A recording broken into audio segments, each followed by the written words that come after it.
The pale light of dawn stretched across the horizon as Clara Mills laced up her running shoes.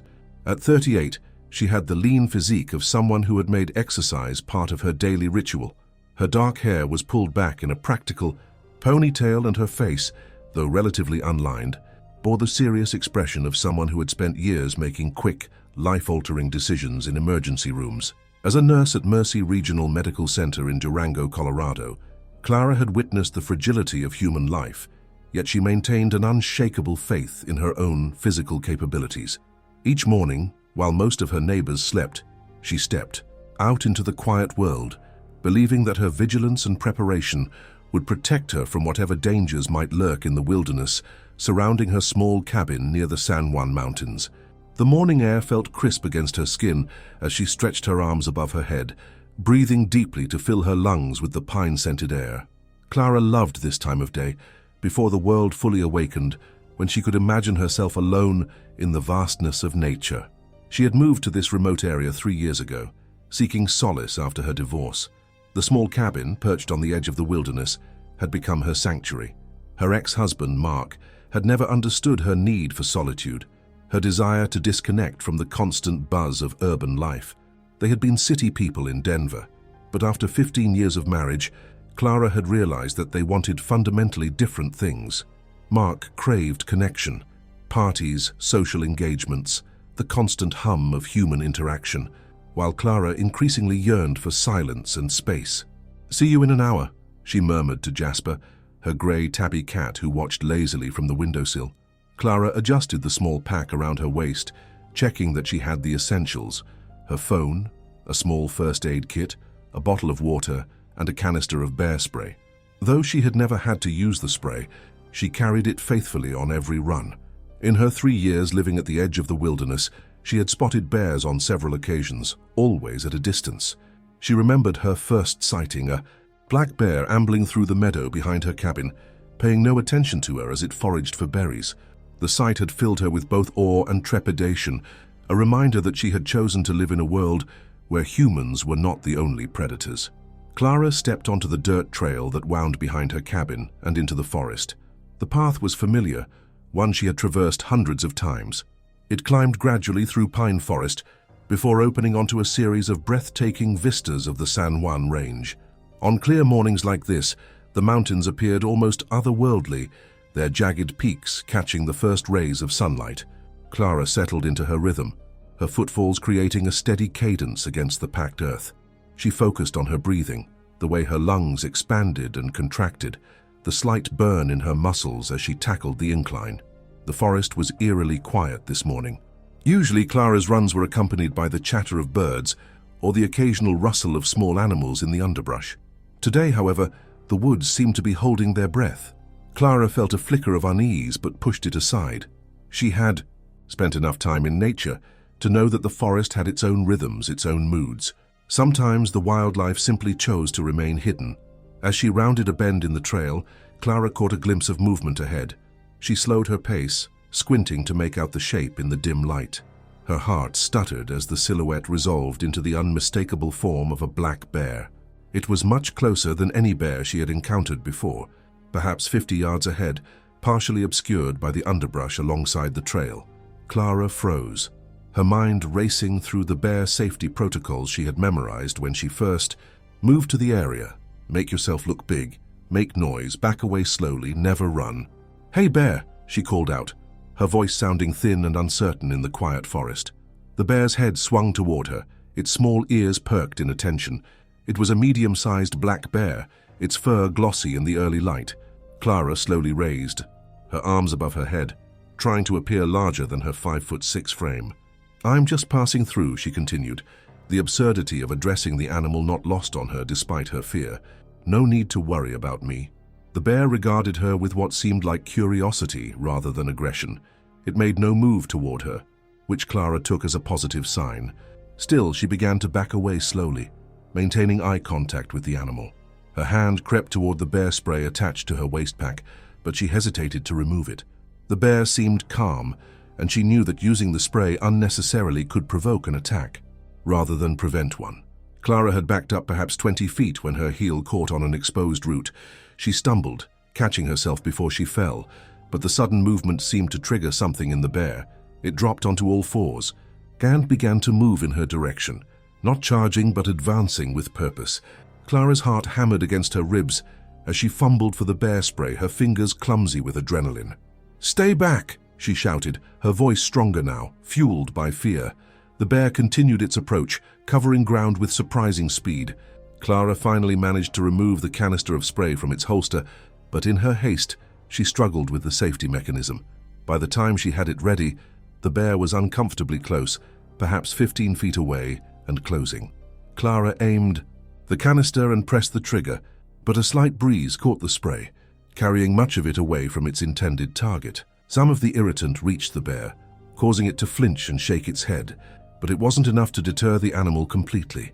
Instead, it seemed to aggravate the bear further. It let out a huffing sound that sent chills down Clara's spine. In that moment, Clara made a decision that would haunt her later. Despite knowing it was wrong, she turned and ran. Her body acted on instinct, overriding her rational knowledge that running could trigger a chase response in the bear. Her feet pounded against the dirt trail as she sprinted back in the direction of her cabin, terror lending her speed she didn't know she possessed. She could hear the bear behind her, its heavy footfalls and snorting breaths growing closer. Clara pushed herself harder, her lungs burning with the effort.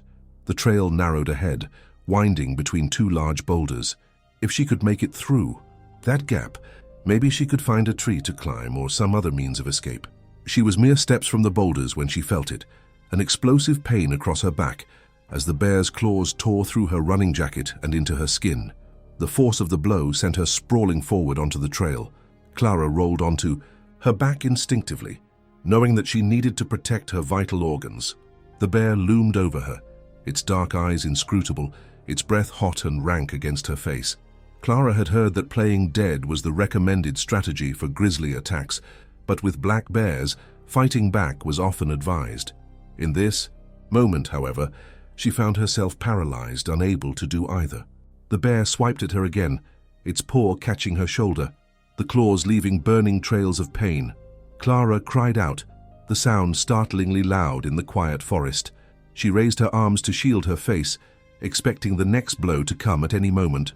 Instead, something unexpected happened.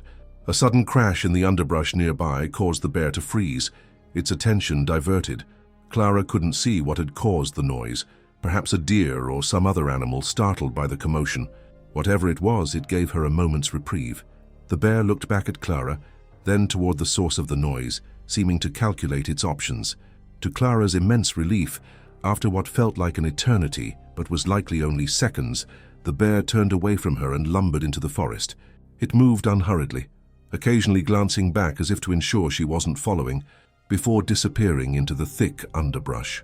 Clara remained motionless on the ground, afraid that any movement might bring the bear back. Only when the forest had been silent for several minutes did she dare to move. Pain lanced through her back and shoulder as she slowly sat up. She reached around to touch her injuries, her fingers coming away wet with blood. The wounds weren't spurting, which she took as a sign that no major arteries had been hit, but the damage was significant enough to require immediate medical attention. With trembling hands, Clara retrieved her phone from her waistpack, relieved to find it undamaged. She dialed 911, her professional composure as a nurse momentarily deserting her as she tried to explain what had happened and where she was. "I've been attacked by a bear," she told the dispatcher, her voice shaking. "I'm on the ridge trail about a mile from Aspen Creek Road." She provided more details about her location and injuries, drawing on her medical training to give the dispatcher a clear assessment of her condition. "The wounds are deep lacerations across my upper back and right shoulder. I'm bleeding steadily but not critically. I can walk, but I'll need assistance getting back to the road." The dispatcher assured her that help was on the way. Paramedics and wildlife officers would be dispatched immediately. "Stay on the line with me," the woman urged. "Help should reach you within 20 minutes. Those 20 minutes were among the longest of Clara's life. She sat on the trail, one hand pressed against her injured shoulder in a futile attempt to stem the bleeding, her eyes constantly scanning the surrounding forest for any sign of the bear's return.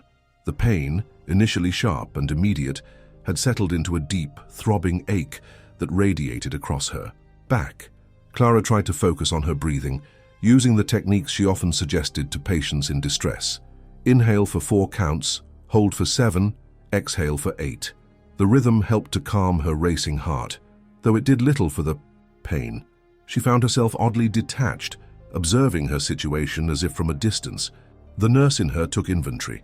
Elevated heart rate due to fear and blood loss, possible beginning stages of shock, significant risk of infection from the bear's claws. The human in her fluctuated between disbelief that this was actually happening and intense gratitude to be alive. By the time she heard voices calling her name, Clara had begun to shiver despite the morning sun now filtering through the trees. A search and rescue team, along with a park ranger, emerged from around the bend in the trail. Their expressions shifted from professional focus to concern as they took in her bloodied appearance. "Miss Mills, I'm Ranger Mike Tanner," said a tall man in a Forest Service uniform. "Looks like you had quite an encounter." His tone was calm, matter-of-fact, which Clara appreciated. He knelt beside her while the paramedics prepared their equipment. "Can you tell me what happened?" Clara recounted the attack as the paramedics gently examined her wounds. She described the bear, medium-sized, black, no distinctive markings, that she had noticed, and how it had approached her on the trail. "Did you see which way it went?" Ranger Tanner asked, his eyes scanning the forest around them. Clara pointed with her uninjured arm. "That direction, into those trees, about 15 minutes ago now." Tanner nodded, making notes on a small pad.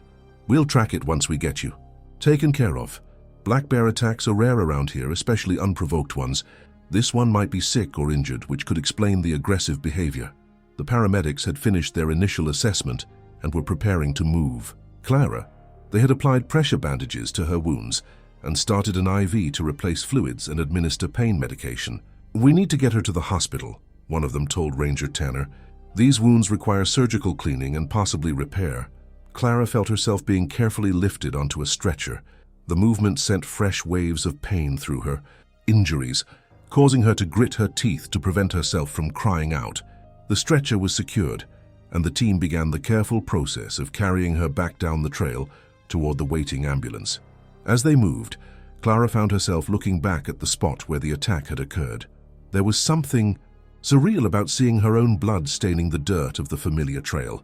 This path, which had been her sanctuary, her daily ritual, now felt irrevocably altered. She wondered if she would ever run here again, if she could ever recapture the peace she had found in these woods. The journey to the ambulance was mercifully brief, though each step the rescue team took sent jolts of pain through Clara's injured back. They loaded her carefully into the vehicle, and one of the paramedics climbed in beside her, while the other closed the doors and went around to the driver's seat. "We're taking you to Mercy Regional," the paramedic beside her explained, adjusting the IV drip. "That's where you work, right?" Clara nodded, the irony not lost on her. How many times had she been on the other side of this equation, receiving patients, assessing injuries, providing care? Now she would be the one in the hospital gown, the one answering questions about pain levels and medication allergies. The ambulance began to move, its siren wailing as it navigated the winding mountain roads toward Durango. The pain medication was beginning to take effect, dulling the sharp edges of Clara's discomfort and bringing with it a floating sense of detachment. She closed her eyes, listening to the paramedic relay her vitals to the hospital over the radio. Blood pressure slightly low but stable, heart rate elevated but regular, patient alert and oriented. Clara found herself thinking about her colleagues at the hospital, wondering which of them would be on duty in the emergency department this morning. Dr. Reynolds, probably, with his steady hands and quiet efficiency. Nurse Jacobs, who had a gift for calming even the most distraught patients. Would they look at her differently after this? Would they see her as a victim now, someone who had faced wilderness trauma firsthand, rather than just a fellow healthcare provider? The ambulance arrived at Mercy Regional Medical Center just as the morning shift change was occurring.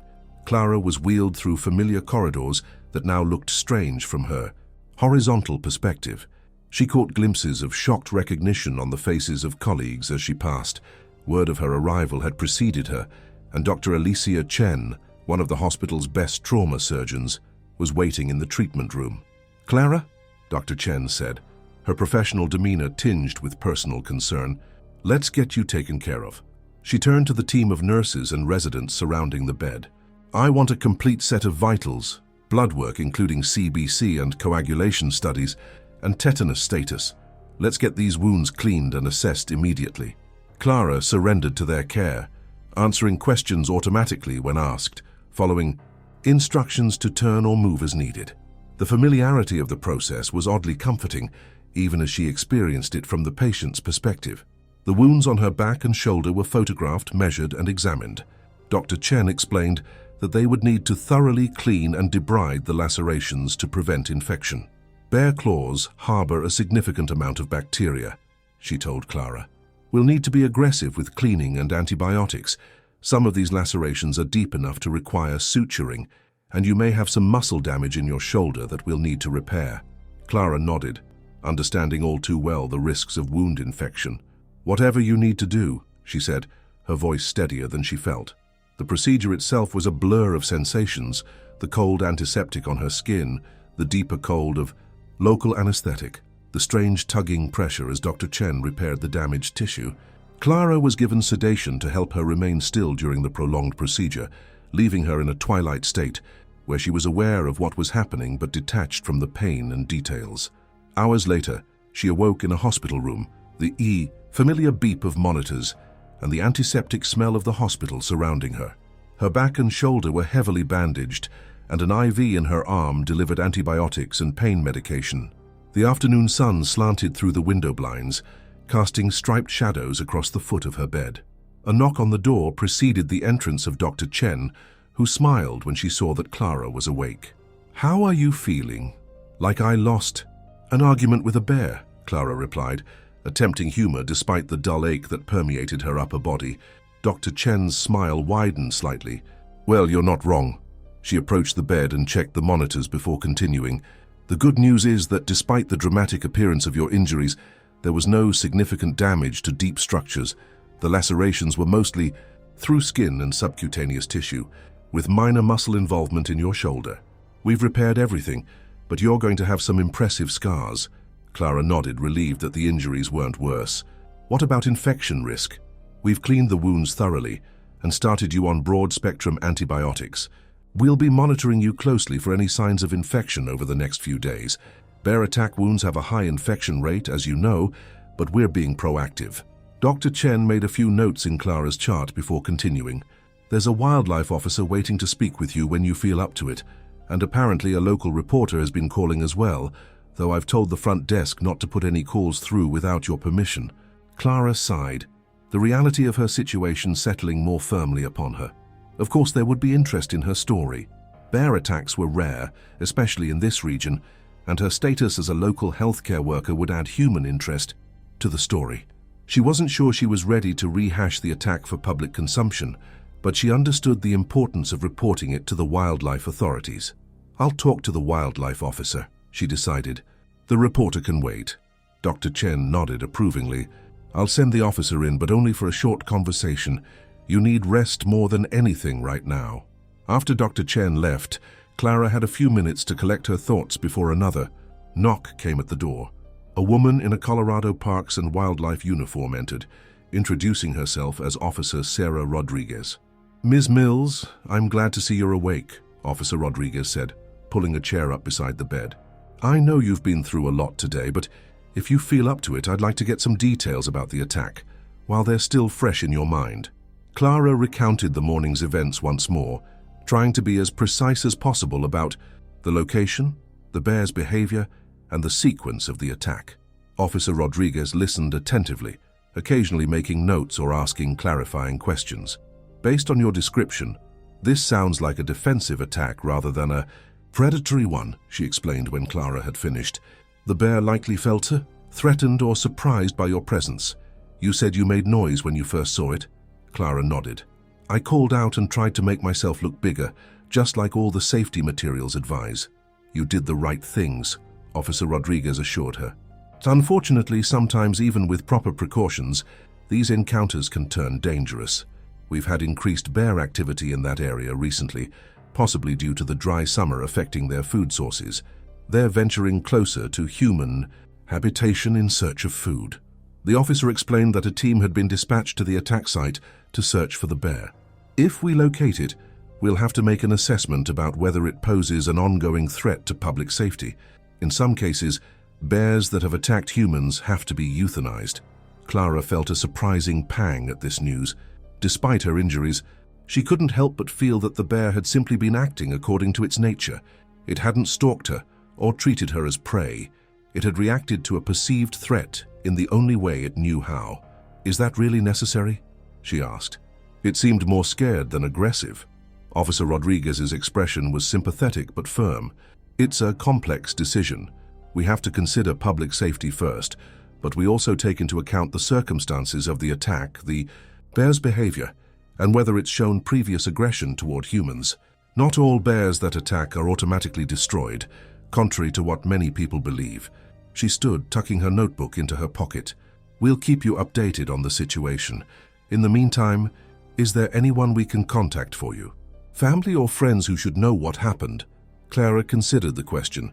Her parents lived in Arizona and would be frantic with worry if they heard about the attack.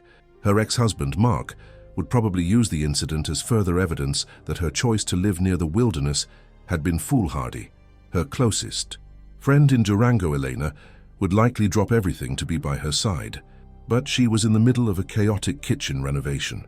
"You can call Elena Diaz," she decided, giving Officer Rodriguez the number. "Just tell her I'm okay, but that I could use some company later."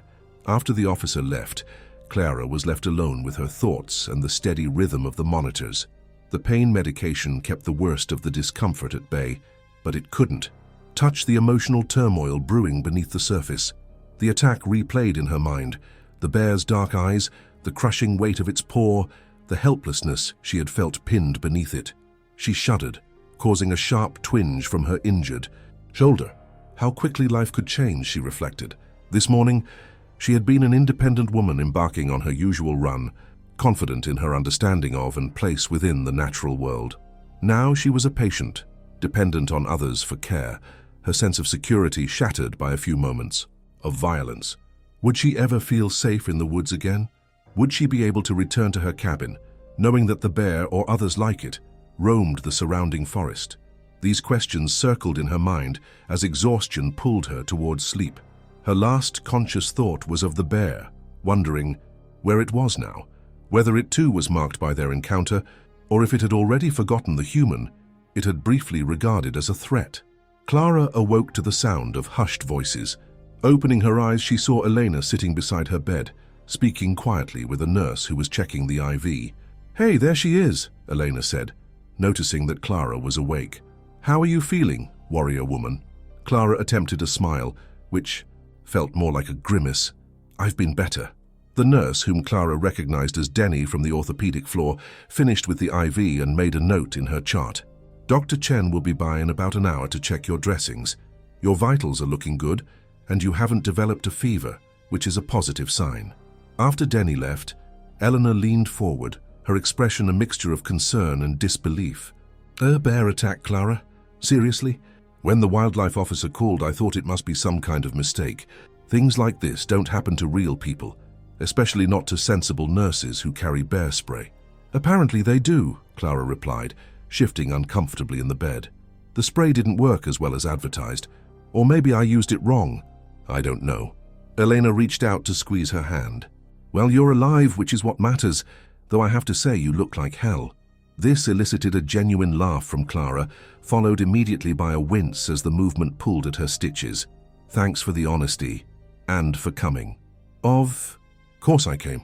What kind of friend would I be if I didn't rush to your bedside after you wrestled a bear?" Eleanor's flippant tone belied the worry in her eyes.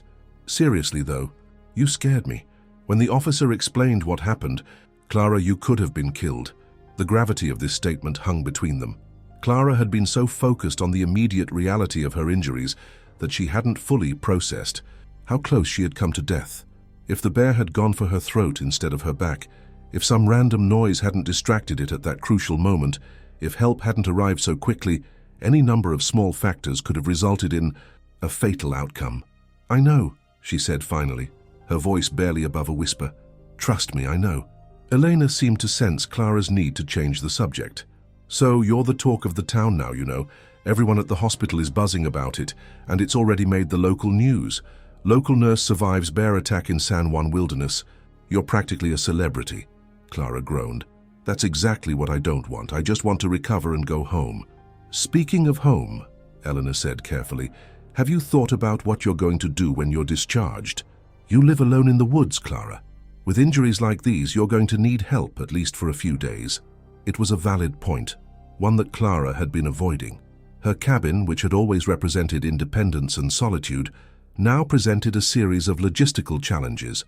How would she change her dressings, prepare food, perform basic self-care with injuries to her back and dominant arm? You could stay with me, Elena offered before Clara could formulate a response. The guest room is a disaster zone because of the renovation, but the couch pulls out. It wouldn't be luxurious, but at least you wouldn't be alone. Clara felt a rush of gratitude for her friend's generosity. I might take you up on that, at least for a couple of days. But I don't want to be a burden. Elena waved dismissively. Please, you've taken care of half the population of Durango at some point or another. Let someone take care of you for a change. Their conversation was interrupted by the arrival of Dr. Chen, who came to examine Clara's wounds. Eleanor stepped out to give them privacy, promising to return later with some essentials from Clara's cabin. The examination was thorough but painful, despite the medication in Clara's system. Dr. Chen seemed satisfied with what she saw, noting that there was no sign of infection or excessive fluid buildup around the wounds. You're doing well, all things considered, she told Clara. I'd like to keep you here for at least one more night for observation and to continue the IV antibiotics. If all goes well, we can consider discharging you tomorrow afternoon. Clara nodded, relieved that her recovery seemed to be progressing without complications. Have you heard anything about the bear? She asked. Dr. Chen shook her head. Nothing specific, though there's a wildlife officer waiting outside who might have more information. He said he's from the regional office and is conducting a follow-up investigation. Should I send him in? Clara hesitated, unsure if she had the energy for another official interview, but her curiosity about the bear's fate won out. Yes, I'll talk to him. The officer who entered after Dr. Chen left was not Sarah Rodriguez, but an older man with a weathered face and salt and pepper hair. He introduced himself as Officer Jim Bergstrom, a senior wildlife manager with the Colorado Parks and Wildlife Service. Ms. Mills, thank you for agreeing to see me, he said, taking the seat beside her bed. I've reviewed Officer Rodriguez's initial report, but I wanted to discuss a few details with you directly. We're still trying to locate the bear involved in the attack. Clara provided him with the same information she had given Officer Rodriguez, adding any additional details she could recall about the bear's appearance and behavior. Officer Bergstrom listened intently, occasionally making notes. Based on your description and the tracking we've done at the site, we believe this was a mature male black bear, probably around 4 to 5 years old, he explained. We found tracks and some hair samples that we'll analyze to confirm the identification. Clara felt a strange mix of emotions at hearing these details about the animal that had nearly killed her. There was something almost intimate about knowing the bear's approximate age and gender, as if it transformed the creature from a faceless danger into a specific individual with its own history and circumstances. What happens if you find it? She asked, though she suspected she knew the answer. Officer Bergstrom's expression grew serious. That depends on several factors. In cases of unprovoked attacks, especially when they result in significant injury, our protocol often requires euthanizing the animal to prevent future incidents. However, each case is evaluated on its specific circumstances. This wasn't unprovoked though, was it? Clara found herself arguing. I was in its territory, I startled it, and when I ran I probably triggered its chase instinct. The officer studied her with interest. It's unusual for an attack victim to advocate for the animal that injured them. Clara shrugged, then immediately regretted the movement as pain shot through her shoulder. I'm not advocating exactly, I don't want an animal destroyed because of my mistakes. Your walking on a public trail was not a mistake, Ms. Mills, Officer Bergstrom said firmly. Humans and wildlife share these spaces, and while we encourage respectful coexistence, public safety must be our primary concern. A bear that has attacked once may do so again, especially if it's lost its natural fear of humans. He paused, seeming to consider his next words carefully. That said, if we determine that this was indeed a defensive response rather than predatory behavior, and if the bear has no history of problem interactions with humans, relocation might be considered as an alternative to euthanasia. This provided Clara with a small measure of relief, though she knew that relocation had its own set of problems. Bears often attempted to return to their original territory, and a relocated bear might struggle to establish itself in a new area, especially an adult male with established patterns and behaviors. "Will I be notified?" she asked. "About what happens to it, I mean." Officer Bergstrom nodded. "I'll make sure you're kept informed of the outcome. And for what it's worth, Ms. Mills, your perspective has been noted. We take all factors into consideration when making these decisions." After the officer left, Clara found herself emotionally drained. The pain in her back and shoulder seemed to intensify as the afternoon wore on, and despite the visits from Elena and her colleagues, a sense of isolation began to creep over her. The hospital room, with its sterile surfaces and muted colors, felt removed from the world outside, a liminal space where the normal rules of life were suspended. Night fell, bringing with it a quieter rhythm to the hospital. The fluorescent lights in the hallway dimmed, and the frequency of nurse checks decreased. Clara lay awake, unwilling to close her eyes for fear of what images might await her in dreams. Each time she began to drift off, she would jerk awake at the phantom sensation of a bear's breath on her face or claws raking across her back. She reached for her phone on the bedside table, wincing at the pull on her injuries. It was just past midnight. On a normal night, she would be fast asleep by now, resting in preparation for her early morning run. The thought of running brought a complex wave of emotions: longing for the familiar routine, fear at the idea of returning to the forest trails, grief for the simple pleasure that had been taken from her. Unable to find a comfortable position, Clara resigned herself to a sleepless night. She thumbed through her phone, checking messages from concerned friends and colleagues, most of which she hadn't yet answered. There was a text from her ex-husband, Mark, clearly sent after he had heard about the attack. "Just saw the news. Are you okay? Call me when you can." Clara hesitated over this message. Her relationship with Mark had been civil but distant since their divorce, limited to occasional texts or emails about practical matters. His concern seemed genuine, but she wasn't sure she had the emotional energy to navigate a conversation with him right now, to field whatever "I told you so" sentiments might lurk beneath his worry. She set the phone aside without responding and tried once more to find a position that didn't aggravate her wounds. The pain medication had worn off, but she was reluctant to call the nurse for more.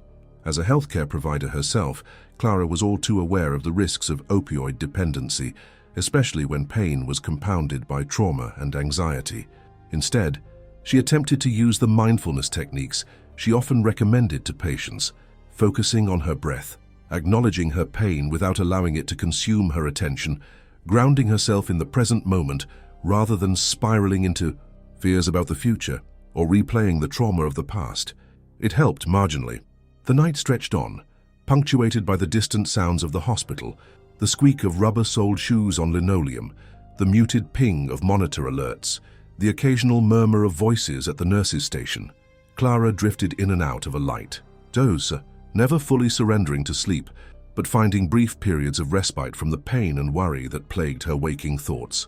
Morning arrived with the shift change, bringing fresh faces and renewed activity to the hospital floor. Clara's night nurse, a kind woman named Meredith, gave report to the day nurse Thomas at her bedside. She had a restless night, Meredith explained, lowering her voice as if Clara couldn't hear her. Refused additional pain medication at 0200 despite being obviously uncomfortable. Vitals remained stable, no signs of fever or infection at the wound sites. Last dressing change was at 1800 yesterday. Thomas nodded, making notes. "I'll let Dr. Chen know about the pain management issues. She's scheduled for rounds at 0900. Clara wanted to protest that there were no pain management issues, merely her professional caution about overusing narcotic painkillers, but she lacked the energy for the discussion. Besides, she suspected that Thomas, like many of her colleagues, would see her refusal of medication as misplaced stoicism rather than informed decision-making. Dr. Chen arrived precisely at 9 o'clock, accompanied by 2 residents. Her examination of Clara's wounds was as thorough as the previous days, but this time she seemed even more pleased with what she saw. "The wounds are looking good," she announced. "No signs of infection, minimal drainage, and the edges are beginning to heal nicely. I think we can transition you to oral antibiotics and consider discharge this afternoon. assuming your pain is well controlled. Clara nodded, eager to leave the hospital despite her uncertainty about managing at home. "I'll be staying with a friend for a few days," she explained. "She has the renovation from hell happening at her place, but she's offered me her couch." Dr. Chen's expression suggested she wasn't entirely convinced this was an adequate arrangement. "These injuries require careful wound care, Clara. You're not going to be able to reach the dressings on your back by yourself, and the shoulder wound will limit the mobility and strength in your right arm for at least a couple of weeks." "Elena will help me," Clara assured her, though she wasn't entirely sure her friend understood the extent of care that would be required. "And I can follow up with my primary care physician as needed." Dr. Chen sighed, clearly recognizing the stubbornness in Clara's tone. "All right, but I'm going to recommend home health visits for the first week at least to ensure the wounds are being properly cared for and to monitor for any signs of infection." Clara nodded her agreement to this compromise. Home health visits would provide professional wound care without requiring her to remain in the hospital or impose too heavily on Elena's hospitality. "I'll have the discharge coordinator set it up, Doctor," Chen continued. "In the meantime, the physical therapist will be by to show you some exercises for your shoulder, and we'll get your prescriptions ready. I want you on oral antibiotics for at least 10 days, and you'll need regular dressing supplies." As Dr. Chen and her entourage moved on to the next patient, Clara felt a mix of relief and apprehension about her imminent discharge. She was eager to leave the clinical environment of the hospital, with its constant reminders of her status as a patient rather than a provider, but the practicalities of recovery loomed large in her mind. The rest of the morning passed in a blur of preparations, the physical therapist demonstrating shoulder exercises that Clara was to perform 3 times daily, the wound care nurse reviewing dressing change procedures with both Clara and Elena, who had arrived mid-morning, the discharge coordinator arranging for home health visits and ensuring Clara had transportation. By early afternoon, Clara was seated in a wheelchair at the hospital entrance, a standard policy she had enforced countless times as a nurse, but now found faintly ridiculous as a patient. Elena pulled up in her blue Subaru, popping the trunk to stow the bag of supplies the hospital had provided. "Your chariot awaits, Your Majesty," she announced with a flourish, helping Clara to stand from the wheelchair and make her way slowly to the passenger seat. The drive to Elena's house was mercifully short, just 10 minutes from the hospital to her modest bungalow on the east side of Durango. Elena kept up a steady stream of inconsequential chatter, perhaps sensing Clara's discomfort and fatigue. "The house is a disaster zone, fair warning," she said as they pulled into the driveway. "The contractors ripped out half the kitchen and then disappeared for 3 days. Something about a permit issue, so we're basically camping in the living room, but I cleared a space for you on the couch." Clara smiled weakly. "I'm sure it's fine. Thank you for doing this, Elena. I know it's a lot to ask, especially with everything else you have going on." Elena waved away her gratitude. "Please, after all the times you've held my hair back when I've had too much wine, this is nothing. Besides, it's a good excuse to order takeout for a week straight." The interior of Elena's house was indeed chaotic, with plastic sheeting separating the half-demolished kitchen from the living room and a fine layer of construction dust coating every surface, despite Elena's obvious attempts to clean. The couch had been made up with sheets and pillows, creating a makeshift bed that looked surprisingly inviting to Clara's exhausted body. "Bathroom's still functional, thank God," Elena explained, helping Clara to sit down. "And I've cleared a shelf in the medicine cabinet for your stuff. The home health nurse called while you were being discharged. She'll be here tomorrow morning around 10. Clara nodded, too tired to respond verbally.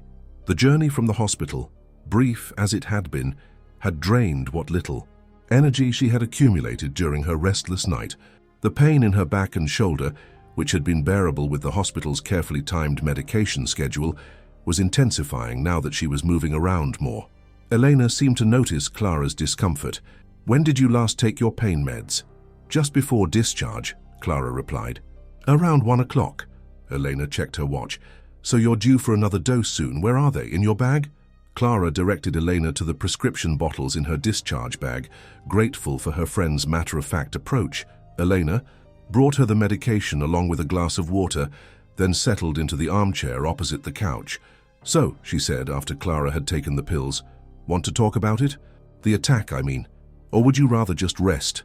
Clara considered the question, Part of her wanted to push the entire experience away, to pretend it hadn't happened, or at least to avoid reliving it through retelling, but another part recognized the potential therapeutic value in talking through the trauma while it was still fresh.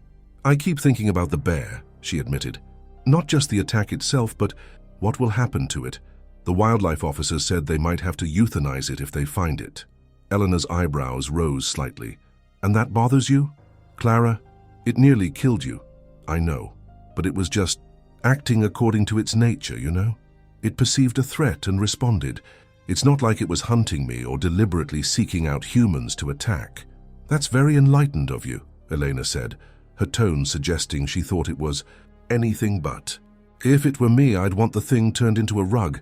Clara managed a small smile at her friend's bluntness. "No, you wouldn't. You cried when we found that dead bird in your backyard last spring, remember?" Elena shrugged, conceding the point. "Fair enough, but still it's a wild animal that attacked a human. Isn't that what they always do in these cases? Put the animal down?" "Not always," Clara explained, recalling Officer Bergstrom's words. "It depends on the circumstances. If they determine it was a defensive rather than predatory attack, and if the bear has no history of problem interactions with humans, they might relocate it instead." Elena studied her with a curious expression. "You've done some research on this." "The wildlife officers explained it to me," Clara corrected. I don't want to be responsible for the death of an animal that was only defending its territory." "You wouldn't be responsible, Clara. The bear would be responsible. Or no one would be responsible. These things just happen sometimes when humans and wildlife share spaces." Clara nodded, recognizing the logic in Elena's argument, but still unable to shake her concern for the bear's fate. It was easier, somehow, to focus on this aspect of the situation rather than on her own injuries and the long recovery ahead of her. The conversation drifted to other topics as the pain medication began to take effect, dulling the sharp edges of Clara's discomfort and bringing with it a drowsy lethargy. Eleanor noticed her friend's eyelids drooping and stood up. "Why don't you try to get some sleep? I need to run to the grocery store anyway. The cupboards are bare except for construction dust. Is there anything specific you want me to get?" Clara shook her head, already half asleep. "Whatever's easy. I'm not very hungry." Eleanor promised to return soon and left Clara to rest. For the first time since the attack, Clara found herself alone and safe enough to truly let her guard down. The combination of pain medication, physical exhaustion, and emotional fatigue pulled her quickly into a deep sleep. She dreamed of running through the forest, her feet barely touching the ground as she flew along familiar trails. The trees around her were vibrant with autumn colors, the air crisp and clean in her lungs. There was no fear in this dream running, no sense of being pursued or in danger, just the pure joy of movement, of strength in her body, of connection with the natural world. The dream shifted as dreams do, and suddenly Clara was watching a bear from a distance. It was foraging peacefully in a meadow, occasionally raising its head to test the air, but showing no awareness of or interest in her presence. She found herself moving closer, not out of bravado but curiosity, wanting to observe the animal in its natural state. The bear continued its business, digging for roots or insects, its movements deliberate and efficient. Clara woke with a start at the sound of Elena returning, the dream dissolving around her, but leaving behind a strange sense of peace. She had feared that her dreams would be haunted by the terror of the attack, yet instead, her unconscious mind had given her this gift, a reminder of the beauty and normalcy of the wilderness, of the bear as just another creature living its life in the forest they shared. The remainder of the day passed quietly. Elena prepared a simple dinner that Clara managed to eat a small portion of, her appetite diminished by pain and medication. They watched a mindless comedy on Netflix, the familiar rhythms of friendship providing a comforting backdrop to Clara's recovery. That night, sleeping on Elena's pull-out couch, Clara dreamed again of the forest. This time, the dream was neither peaceful nor terrifying, but oddly mundane. She was simply walking a trail she knew well, noticing the details of plants and rocks and light filtering through the canopy. The bear was there again, visible in the distance but neither approaching nor returned during her lunch break to check on her. Clara spent the morning dozing on the couch, interrupted occasionally by text messages from concerned colleagues and friends who had heard about the attack.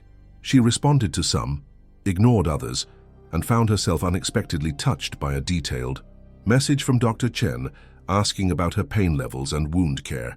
It was during this quiet morning that Officer Bergstrom called.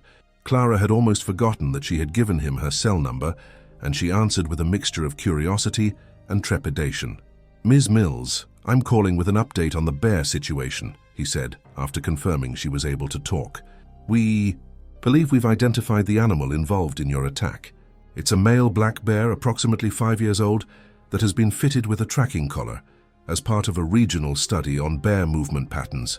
Clara sat up straighter, ignoring the pull on her wounds. "You mean you already knew this specific bear?" "Yes," Officer Bergstrom confirmed. "He was tagged 2 years ago and has been monitored since then. Until now, he's had no recorded aggressive interactions with humans, though he has occasionally been spotted near residential areas, particularly during drought periods when natural food sources are scarce." "So what happens now?" Clara asked, holding her breath slightly as she awaited his answer. There was a pause before Officer Bergstrom responded. "Given his tracked history of non-aggression, the defensive nature of the attack as determined by our investigation, and the unusual circumstances of your encounter, the decision has been made to monitor rather than euthanize or relocate at this time." Relief washed over Clara, surprising her with its intensity. "Thank you," she said, unsure if her opinion had influenced the decision but grateful nonetheless.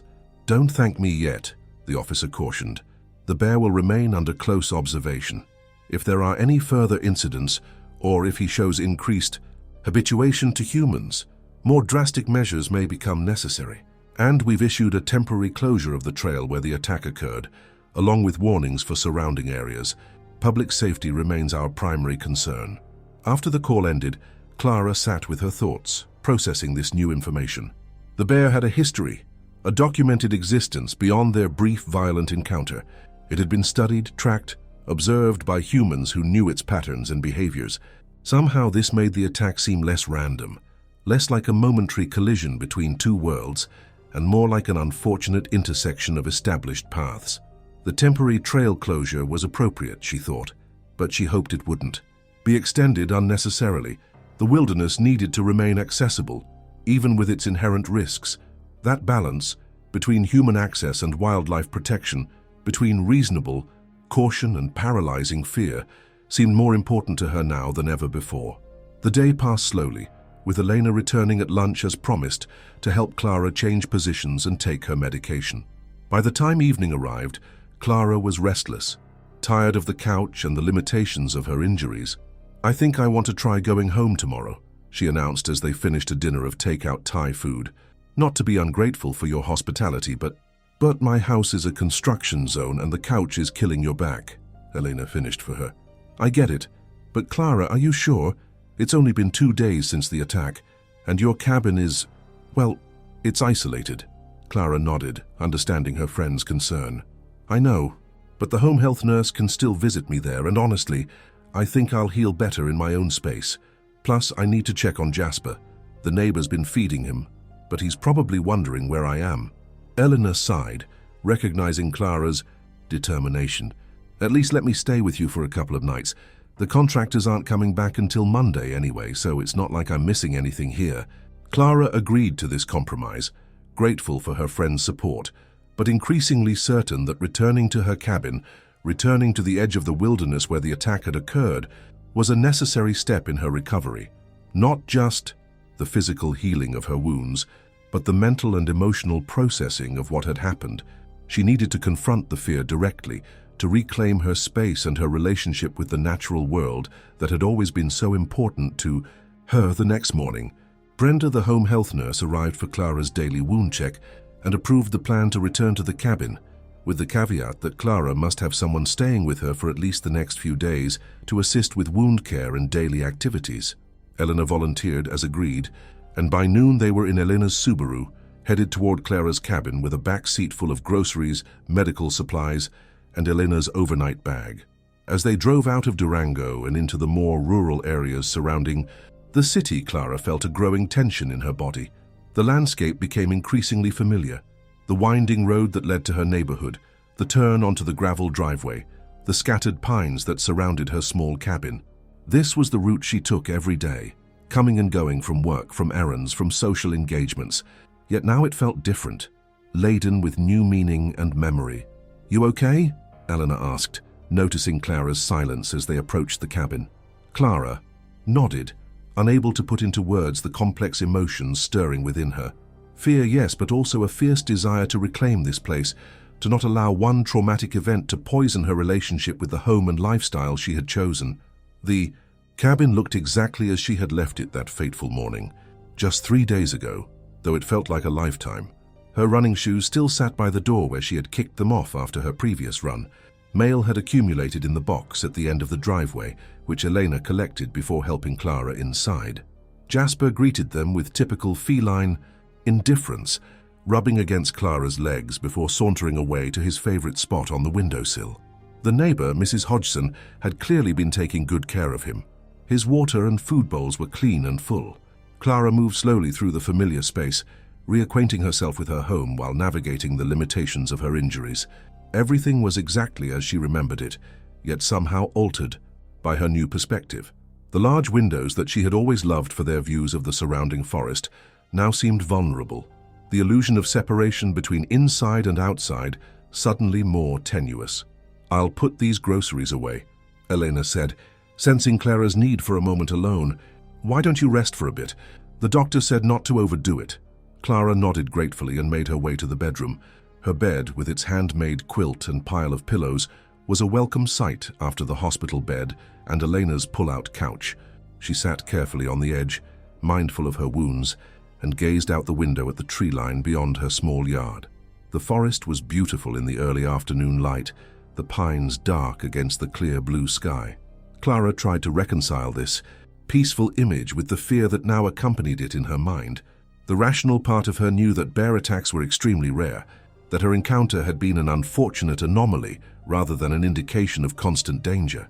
Yet the emotional impact of the attack couldn't be reasoned away so easily. She thought of the bear, now known to be a monitored individual with a tracked history.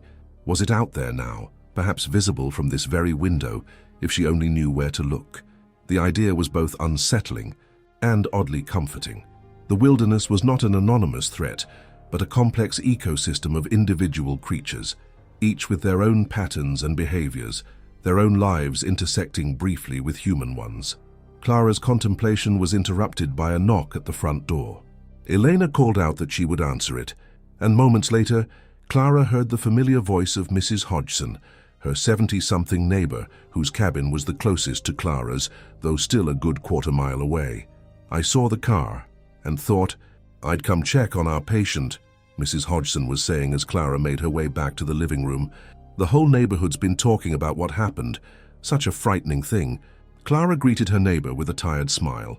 Mrs. Hodgson had been one of the first people to welcome her when she moved to the area, bringing over homemade bread and a handwritten guide to local wildlife. She was a retired biology teacher who had moved to the mountains after her husband's death, seeking solitude but maintaining a neighborly presence in the scattered community. "Thank you for looking after Jasper," Clara said, easing herself onto the couch as Eleanor and Mrs. Hodgson took seats nearby. "I appreciate it." "Oh, it was no trouble. That cat and I have an understanding." Mrs. Hodgson leaned forward, her expression turning serious. "Now, how are you really doing, dear? Those wounds healing properly?" Clara nodded, giving a brief summary of her medical status. Mrs. Hodgson listened with the sharp attention of someone accustomed to evaluating scientific information, occasionally asking clarifying questions about the treatment protocol or expected recovery timeline. "And emotionally?" she asked finally, direct in the way of someone who had lived long enough to dispense with unnecessary social niceties. AC. Bear attack isn't something one simply shakes off. Clara appreciated the bluntness of the question. "I'm processing it," she answered honestly. "It's strange to be back here, so close to where it happened, but I think that's necessary, you know, to face it directly." Mrs. Hodgson nodded approvingly. "Wise approach. Too many people run from their fears, both literal and figurative. They end up diminished by them." She glanced toward the window, toward the forest beyond. "I've had my own encounters with bears over the years, though nothing as dramatic as yours. They're magnificent creatures, but they command respect." Clara found herself curious about the older woman's experiences. "You've never been afraid to I live out here alone, after those encounters." Mrs. Hodgson smiled, a hint of mischief in her eyes. "Afraid? Sometimes, certainly. But I refuse to be ruled by fear. Nature isn't safe, Clara. Never has been. The illusion of safety is a modern conceit, one that does us no favors in the long run." There was wisdom in this perspective, Clara thought. Her professional life as a nurse had shown her how quickly the illusion of safety could be shattered. Car accidents, sudden illnesses, random acts of violence. Perhaps the wilderness was simply more honest about its dangers, more upfront about the fundamental uncertainty of existence. The conversation shifted to more practical matters, Mrs. Hodgson offering to pick up anything they needed from town, Eleanor explaining that she would be staying for a few days to help Clara with wound care and daily activities. By the time Mrs. Hodgson left, promising to return with some homemade soup the next day, Clara felt both exhausted and oddly fortified by the interaction. The remainder of the day passed quietly. Eleanor prepared a simple dinner, and they ate on the porch, watching the sunset paint the mountains in shades of pink and gold. The forest seemed peaceful, the events of the past days a distant memory rather than a fresh wound. As darkness fell, however, Clara felt the first stirrings of anxiety. The windows that during daylight had offered views of the beautiful landscape now reflected the interior of the cabin, creating a sense of exposure. Each rustle in the underbrush, each creak of the cabin's wooden structure seemed magnified in the quiet night. "You're looking a bit tense," Elena observed as they prepared for bed. "Pain getting worse?" Clara shook her head. "Not the physical pain, no, it's just being back here at night. Every sound seems significant." Elena nodded in understanding. "Want me to stay in your room? I can make a pallet on the floor." The offer was tempting, but Clara declined. Part of reclaiming her home and her independence meant facing these fears, learning to live with them rather than allowing them to control her actions. "I'll be fine," she assured her friend. "The guest room is just across the hall if I need anything." Sleep came fitfully that night, interrupted by both physical discomfort and heightened awareness of every sound. Clara dreamed again of the forest, but this time the dreams were fragmented, shifting between peaceful scenes of nature and flashes of the attack. She woke several times, heart racing, before finally falling into a deeper sleep in the early morning hours. She was awakened by the smell of coffee and the sound of Eleanor moving about in the kitchen. Sunlight streamed through the bedroom windows, illuminating the familiar space with a golden glow. Clara lay still for a moment, taking inventory of her body. The pain in her back and shoulder was still present, but perhaps slightly less intense than the previous day. Progress, however incremental, was welcome. With careful movements, Clara got out of bed and made her way to the bathroom. The mirror above the sink reflected a face she barely recognized, pale with dark circles under the eyes and a tension in the jaw that hadn't been there before. She looked away, unwilling to dwell on the visible signs of what she had endured. "Mate." The kitchen. Elena was preparing breakfast, the radio playing softly in the background. She looked up as Clara entered, her expression brightening. "Good morning. How did you sleep?" "Not great," Clara admitted, accepting the mug of coffee Eleanor handed her. "But better than I expected, considering." Eleanor nodded sympathetically. "The first night back is bound to be rough. It'll get easier." She gestured toward the radio, where a local news program was discussing recent events in the area. "You made the news again, by the way. They're interviewing one of the wildlife officers about the attack and the decision not to euthanize the bear."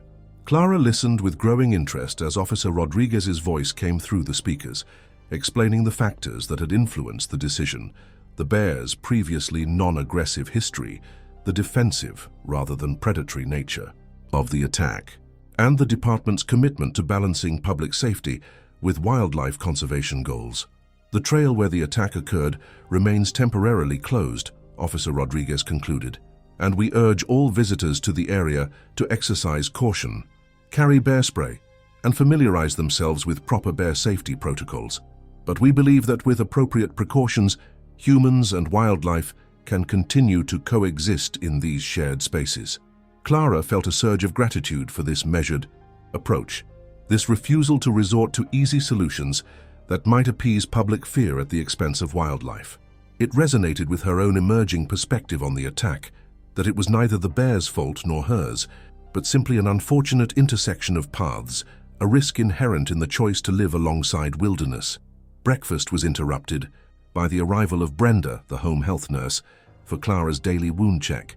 The examination was thorough but less painful than previous ones, a sign that the healing process was progressing normally. "These are looking good," Brenda confirmed, applying fresh dressings to Clara's back and shoulder. "No signs of infection, healthy granulation tissue forming, you're healing well." After Brenda left, Clara felt restless, tired of being confined indoors despite her limited mobility. "I think I want to sit on the porch for a while," she told Elena. "Get some fresh air."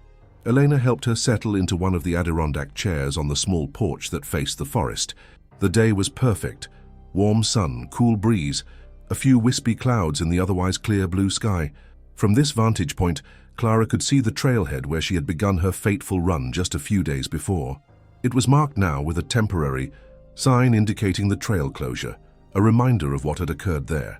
As she sat, absorbing the peace of the moment, Clara noticed movement at the edge of the forest. Her body tensed automatically, a flash of fear coursing through her before she recognized the figure emerging from the trees. A hiker, a young man with a backpack, clearly confused by the trail closure sign. "Excuse me," he called, noticing Clara on the porch. "Do you know why the trail is closed? The sign doesn't give much information." Clara hesitated, unsure how to respond. Part of her wanted to share her story, to warn this stranger about the potential dangers lurking in the seemingly peaceful forest. Another part recognized the disproportionality of such a warning, the way it might spread unnecessary fear. "There was a bear incident recently," she said finally, choosing her words carefully.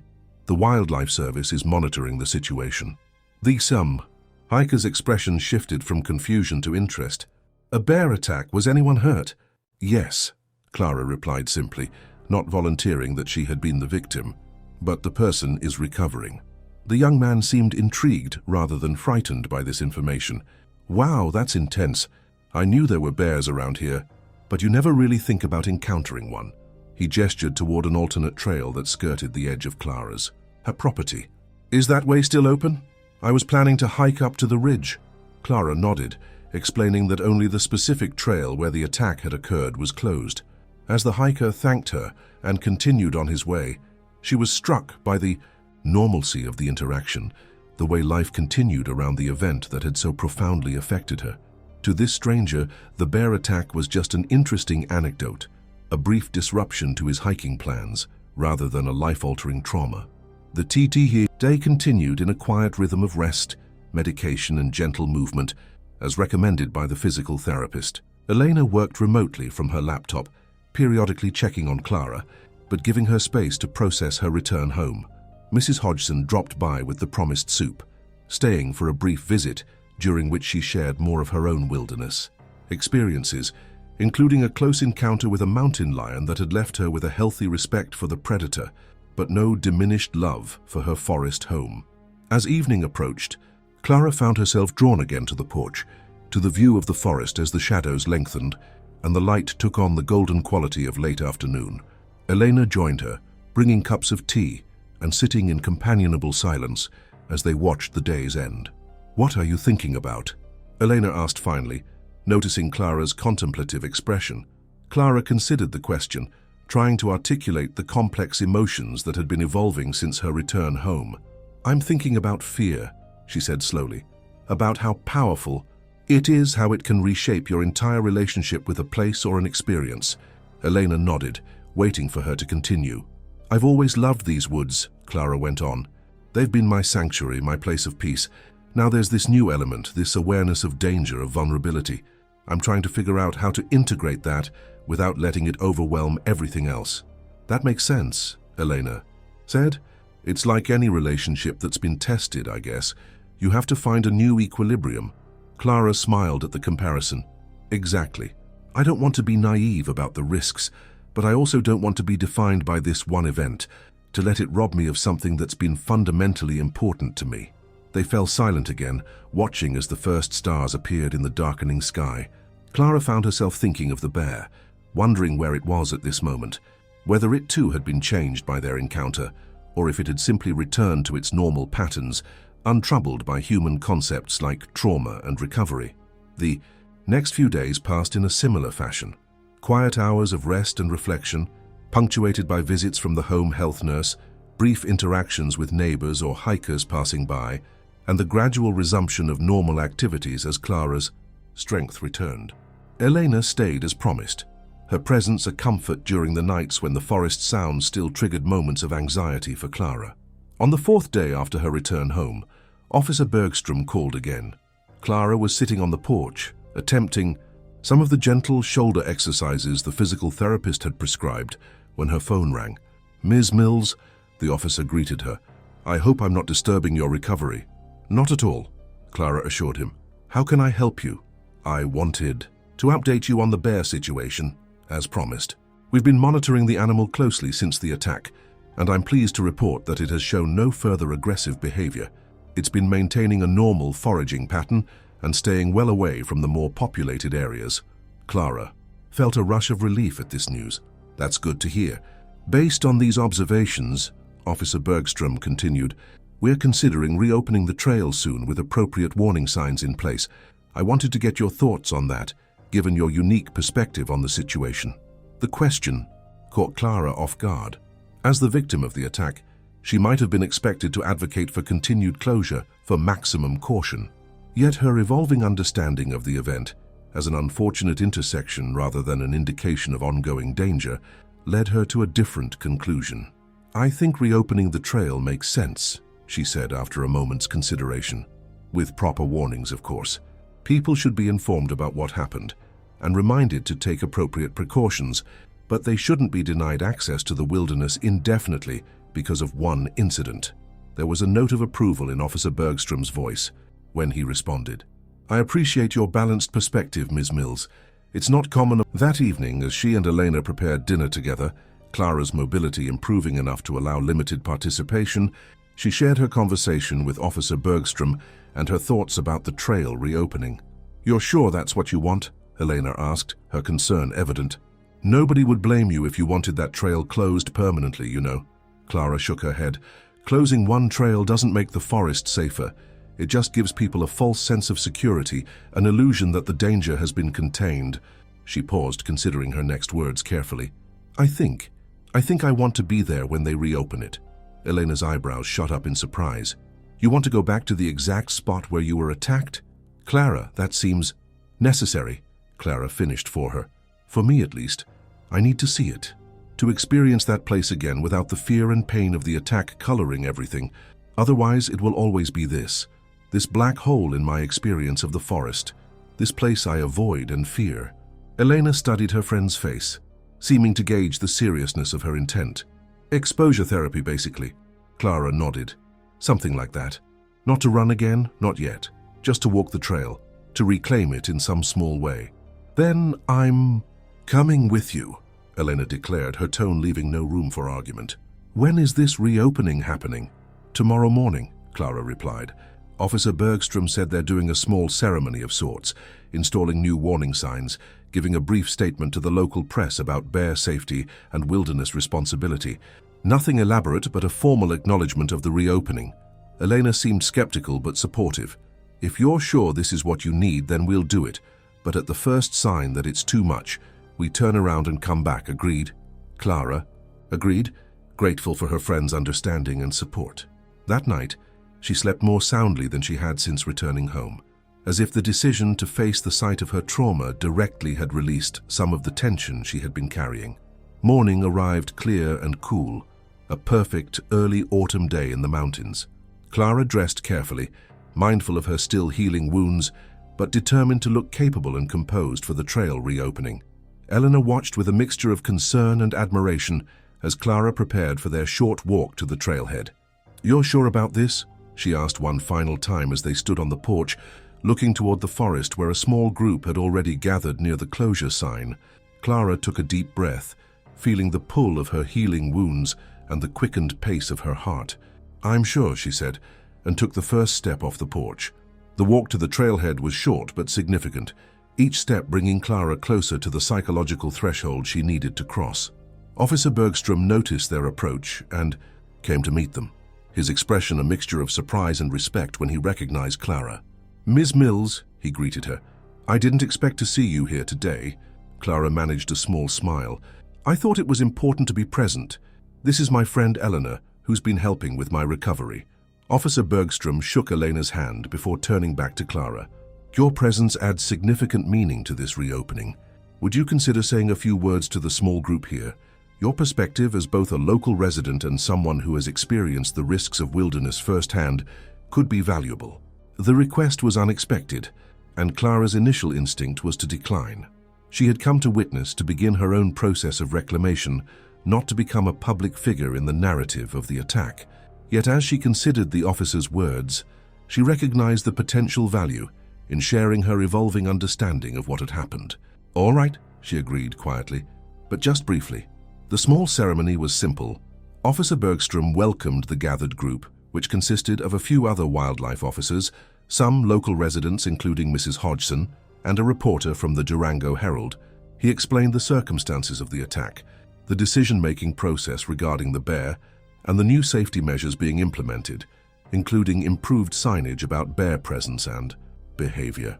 When he introduced Clara, a ripple of interest passed through the group. She felt their eyes on her, curious, sympathetic, perhaps looking for visible signs of her ordeal. With Elena standing supportively at her side, Clara took a step forward. "Thank you, Officer Bergstrom," she began, her voice steadier than she expected. "I didn't plan to speak today, but I want to share a few thoughts about what happened here and what I've learned from it." She paused, gathering her words carefully. 4 days ago, I encountered a black bear on this trail. The encounter turned violent and I was injured. Those are the basic facts, but they don't capture the complexity of the experience or its aftermath. The group listened intently as Clara continued, her voice growing stronger. "I've been a nurse for 15 years, and in that time I've seen how quickly life can change, how vulnerable we all are to accident and injury. Yet somehow, I believed that my preparation and knowledge would protect me in these woods. I carried bear spray, I made noise, I followed the protocols, and still I was attacked." She gestured toward the forest around them. "That's not a failure of the safety guidelines or a reason to fear the wilderness. It's simply a reminder of the fundamental truth that when we enter these spaces, we are guests in a world that operates by its own rules. The bear that attacked me wasn't malicious or evil. It was responding to a perceived threat in the only way it knew how." Clara felt a surprising lack of fear as she spoke, as if the act of articulating her experience was helping to transform it from a source of trauma to a source of insight. "I'm still recovering, physically and emotionally. I don't know when or if I'll feel comfortable running these trails again, but I do know that I don't want this one event to define my relationship with this forest or to prevent others from experiencing its beauty and wildness." She looked directly at the reporter as she concluded. "So when you write about this reopening, please don't frame it as a victory over nature or a reclaiming of human territory. Frame it as a recommitment to coexistence, to the understanding that we share these spaces with creatures who have their own lives and needs, and that our safety depends not on controlling them, but on approaching them with knowledge, respect, and humility." There was a moment of silence when she finished speaking, the group seemingly surprised by the depth and nuance of her perspective. Then Mrs. Hodgson began to applaud, followed by the others, their faces showing various degrees of thought and appreciation. The reporter approached Clara afterward, asking if he could interview her more extensively for his article. She declined politely, explaining that she had said what she wanted to say and preferred to keep the rest of her recovery private.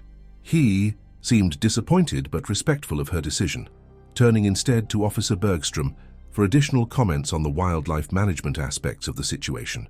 As the small crowd dispersed and the wildlife officers began removing the trail closure signs, replacing them with new warnings about bear activity, Clara found herself standing at the precise point where the trail entered the forest. This was the threshold she had crossed hundreds of times before, the beginning of her daily ritual, the entrance to the world she had loved without reservation before the attack. Elena stood beside her, silent but supportive, allowing Clara to set the pace of this moment. After a brief hesitation, Clara took a step forward, then another, moving onto the trail itself. The forest opened around her, familiar trees, the scent of pine and earth, the dappled light filtering through the canopy, all the same as before, yet experienced now through the lens of her new awareness. She continued walking, Eleanor close behind, following the winding path that led deeper into the woods. Clara's pace was slow, both because of her healing injuries and because she was consciously absorbing every detail of the environment, rewriting her mental map of this place to include what had happened here, without allowing it to dominate the landscape. When they reached the spot where the attack had occurred, a bend in the trail between two large boulders, Clara stopped. There was nothing visibly different about this section of path, no bloodstains or tangible evidence of the violence that had transpired here. Yet she knew this was the place. Her body remembered it, tensing slightly as she stood there. "This is it," she said quietly to Elena. "This is where it happened." Elena moved closer, placing a gentle hand on Clara's uninjured shoulder. "How do you feel being here?" Clara took a moment to assess her emotional state, surprised by what she found. There was fear, yes, a visceral memory of terror that might never fully fade, but there was also a strange sense of completion, as if returning to this spot was closing a circle that needed to be closed. "I feel okay," she said finally. "Not great, not completely at peace with it, but like I can eventually find my way back to loving these woods without being overwhelmed by what happened here." They stood for a few minutes longer, the forest quiet around them, except for the distant call of a bird and the gentle rustling of leaves in the breeze. Clara found herself scanning the trees and underbrush, half expecting to see the bear watching them from the shadows, but the forest kept its secrets, offering neither threats nor reassurances. "I'm ready to go back now," Clara said after a time. The walk had taken more emotional and physical energy than she had anticipated, and she could feel her wounds beginning to ache with the exertion. They turned and headed back toward the cabin, moving at an unhurried pace that allowed Clara to continue her process of reacquaintance with the trail. As they neared the trailhead again, Officer Bergstrom approached them, his expression concerned. "How are you doing, Ms. Mills? This couldn't have been easy for you." Clara offered a small but genuine smile. "It wasn't easy, but it was necessary. Thank you for allowing me to be part of the reopening." The officer nodded, seeming to understand the significance of what she had done. "Your words were valuable, more so than you might realize. Too often these incidents become polarized, people either demanding the elimination of all risk or dismissing legitimate safety concerns entirely. Your perspective offers a middle ground, a way of acknowledging both the beauty and the danger of these shared spaces." After exchanging a few more words with Officer Bergstrom, Clara and Eleanor continued to the cabin, where Clara gratefully sank onto the porch swing, physically and emotionally drained by the morning's events. "I'm proud of you," Elena said, sitting beside her. "That took courage." Clara shook her head slightly. "Not courage exactly, just a recognition that I couldn't move forward without facing what happened. I couldn't let fear become the only lens through which I experienced these woods." They sat in companionable silence, watching as the last of the wildlife officers departed, and the trail returned to its normal state of quiet activity. A few hikers passing by, nodding greetings to Clara and Elena on the porch, the wilderness and human community coexisting in their imperfect, necessary balance. That afternoon, as Clara rested, the local paper published its online article about the trail reopening. Elena brought her laptop to the couch where Clara was lying, showing her the headline, "Trail Reopens After Bear Attack. Victim Advocates for Wilderness Respect." The article was surprisingly nuanced, capturing much of what Clara had expressed in her brief speech. It included quotes from Officer Bergstrom about the decision not to euthanize the bear and the importance of public education about wildlife safety. There was a photograph of the new warning sign being installed and a smaller one of Clara speaking to the gathered group, her expression serious but composed. The reporter had respected her wish not to be interviewed further, including only the words she had spoken publicly. The final paragraph summarized the Wildlife Service's ongoing monitoring of the bear and reminded readers of proper safety protocols when hiking in bear country. "Not bad," Clara commented after reading it. "At least they didn't sensationalize. Say it or turn me into some kind of wildlife victim-turned-advocate." Elena chuckled. "Well, you kind of are a wildlife victim-turned-advocate, if today's speech was anything to go by." Clara smiled, acknowledging the truth in this observation. Her perspective had evolved rapidly in the days since the attack, moving from fear and trauma toward a more complex understanding that she was still in the process of articulating, even to herself. The remainder of the day passed quietly, with Clara resting and processing the emotional impact of returning to the attack site. By evening, she felt ready to discuss a topic she had been considering since her return home. "I think you should go back to your place tomorrow," she told Elena as they prepared a simple dinner together. "I appreciate everything you've done, truly, but I need to start figuring out how to manage on my own." Elena looked up from the vegetables she was chopping, her expression concerned. "Are you sure? The home health nurse said you still need help with the wound dressings, and your shoulder mobility is still limited." "I know," Clara acknowledged, "but Mrs. Hodgson has offered to check in on me daily, and the nurse will still be coming every other day. I can't keep depending on you indefinitely, and I need to start re-establishing my normal routines." After some discussion, they reached a compromise. Elena would return to her own home the next day, but would come back to check on Clara in the evenings for the remainder of the week. This arrangement would give Clara the independence she craved, while ensuring she wasn't completely without support during her continued recovery. That night, Clara sat alone on her porch after Eleanor had gone to bed, watching the night settle over the forest. The moon was nearly full, casting silver light across the yard and into the tree line beyond. In that ethereal glow, the woods looked both familiar and mysterious, a realm adjacent to human understanding but never fully knowable. A movement at the edge of the yard caught Clara's attention. A small animal, perhaps a rabbit or raccoon, venturing out into the moonlight before disappearing back into the protective shadows of the undergrowth. The sight brought a smile to her face, a reminder of the countless lives being lived in these woods, most of them unnoticed by human eyes.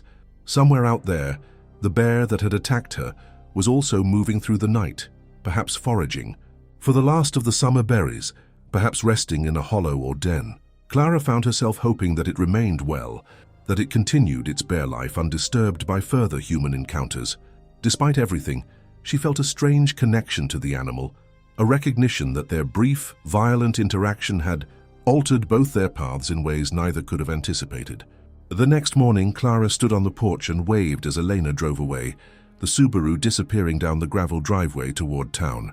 For the first time since the attack, she was truly alone, just her and Jasper in the quiet cabin at the edge of the woods. The solitude felt both challenging and necessary, a return to the independence that had always been central to Clara's sense of self.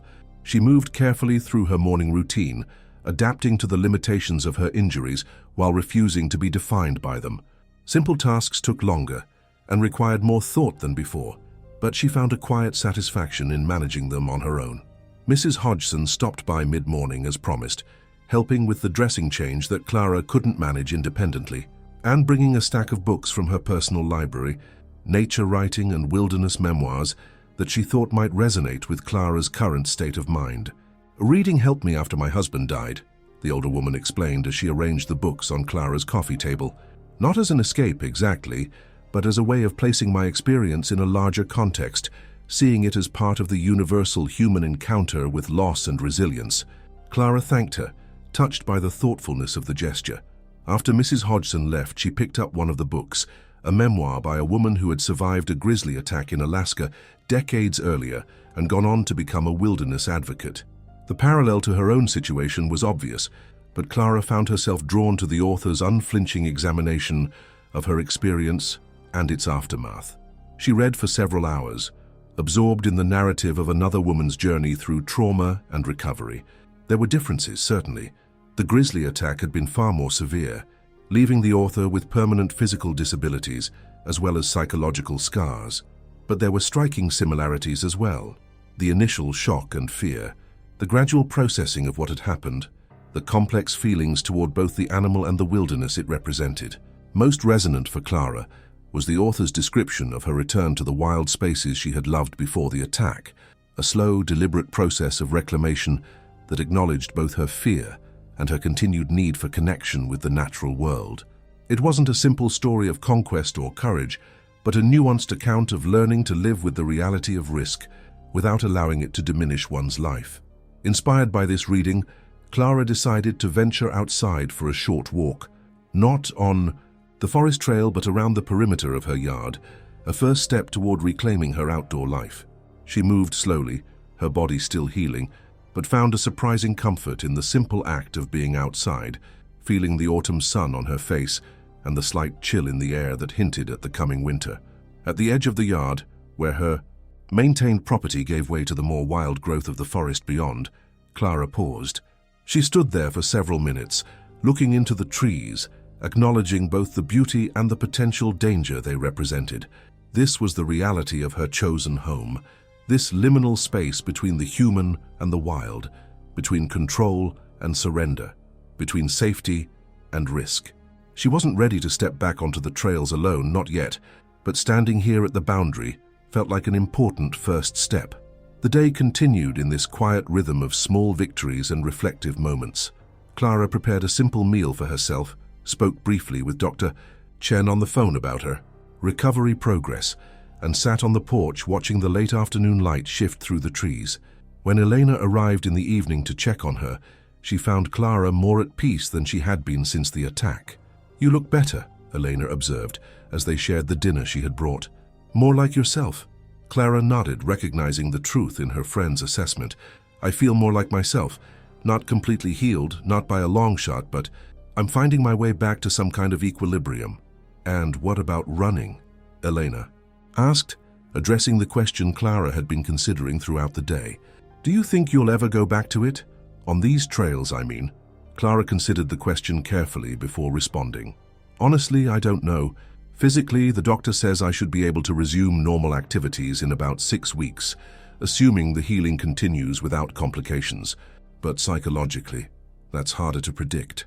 She gazed out the window toward the forest, now darkening with the approach of evening. "I don't want to let fear make that decision for me, but I also don't want to ignore what happened, to pretend it was just a fluke that could never happen again. I think I'll know when I'm ready, if I ever am. And if not, there are other ways to experience these woods, other ways to stay active and connected to nature."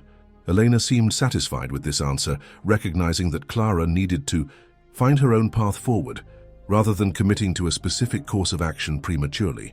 Their conversation drifted to other topics: Elena's kitchen renovation, workplace gossip from the hospital, plans for the upcoming holiday season that now seemed more meaningful in the wake of Clara's brush with mortality. After Elena left, promising to return the next evening, Clara found herself drawn once more to the porch. Night had fallen completely now, the forest visible only as a darker absence of light beyond the reach of the cabin's windows. She sat in one of the Adirondack chairs, wrapped in a blanket against the growing chill, listening to the night sounds of the wilderness, the distant call of an owl, the rustle of small creatures in the underbrush, the sighing of wind through the pine branches. There was comfort in these sounds, in their continuity and indifference to human concerns. The forest went on with its countless cycles of life and death, predation and nurture, growth and decay, untroubled by questions of meaning or purpose. Clara found herself envying this simplicity, this unthinking participation in the present moment, without the human burdens of memory and anticipation. Yet her human consciousness, for all its complications, also allowed her to appreciate the beauty and complexity of the wilderness in ways that its other inhabitants could not. She could choose to find meaning in her experience, to integrate it into her understanding of herself and her place in the world, rather than simply reacting to it as a threat or obstacle. As she sat contemplating these paradoxes of human existence, at the edge of wilderness, Clara became aware of a presence at the tree line. Her body tensed instinctively, ancient survival mechanisms activating at the sensed, rather than seen awareness of something large moving in the darkness beyond the yard. For a moment, fear flooded through her, the visceral memory of the attack, the weight of the bear, the pain of its claws tearing into her flesh. But she remained still, controlling her breathing, watching as the shape resolved itself in the faint moonlight filtering through the trees. It was a deer, not a bear, a young buck with small antlers, cautiously making its way along the edge of the forest. Clara's tension released in a long, slow exhale as she watched the animal pause, testing the air with flared nostrils, its large eyes reflecting the distant moonlight. For a brief moment, it seemed to notice her presence on the porch, its head turning toward her, in what might have been acknowledgement or simple alertness to potential threat. Then, with a fluid grace that Clara couldn't help but admire, the deer continued on its way, disappearing into the deeper shadows of the forest. She remained on the porch for some time after it had gone, reflecting on the encounter and the momentary fear that had preceded it. That fear would likely always be part of her experience of the wilderness now, a shadow companion to her appreciation of its beauty and power. But perhaps that wasn't entirely a negative development.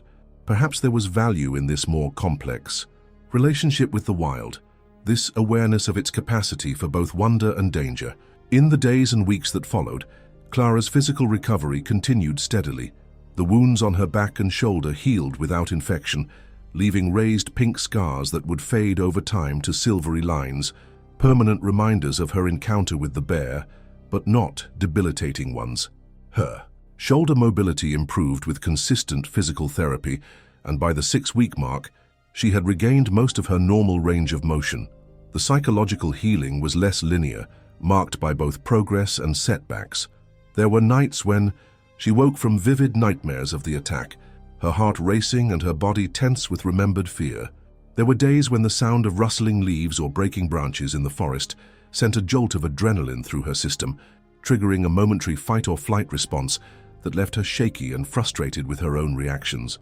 But there were also moments of profound connection and peace, a golden afternoon when a hummingbird hovered just feet from where she sat on the porch, studying her with what seemed like equal curiosity, a crisp morning when the first snow dusted the forest, transforming it into a wonderland of white frosted branches and animal tracks, telling stories of nocturnal journeys. A quiet evening when she spotted the silhouette of an owl perched in a pine at the edge of her yard, its presence a reminder of the wild lives continuing all around her. Clara's relationship with the community evolved as well. Her neighbors, who had been supportive but somewhat distant before the attack, now checked in regularly, sharing their own wilderness experiences and forming a loose network of mutual support. Mrs. Hodgson became a particular friend. Her practical wisdom and unflinching perspective on the realities of living alongside wilderness, providing a model for Clara's own evolving approach. At the hospital, where Clara returned to work on a limited schedule after 8 weeks of recovery, her colleagues treated her with a mixture of concern and respect. Some seemed unsure how to engage with her, as if her experience had placed her in a different category than before. Others were openly curious, asking detailed questions about the attack and her recovery. Clara navigated these interactions with growing confidence, neither defining herself solely by the attack nor pretending it hadn't fundamentally changed her.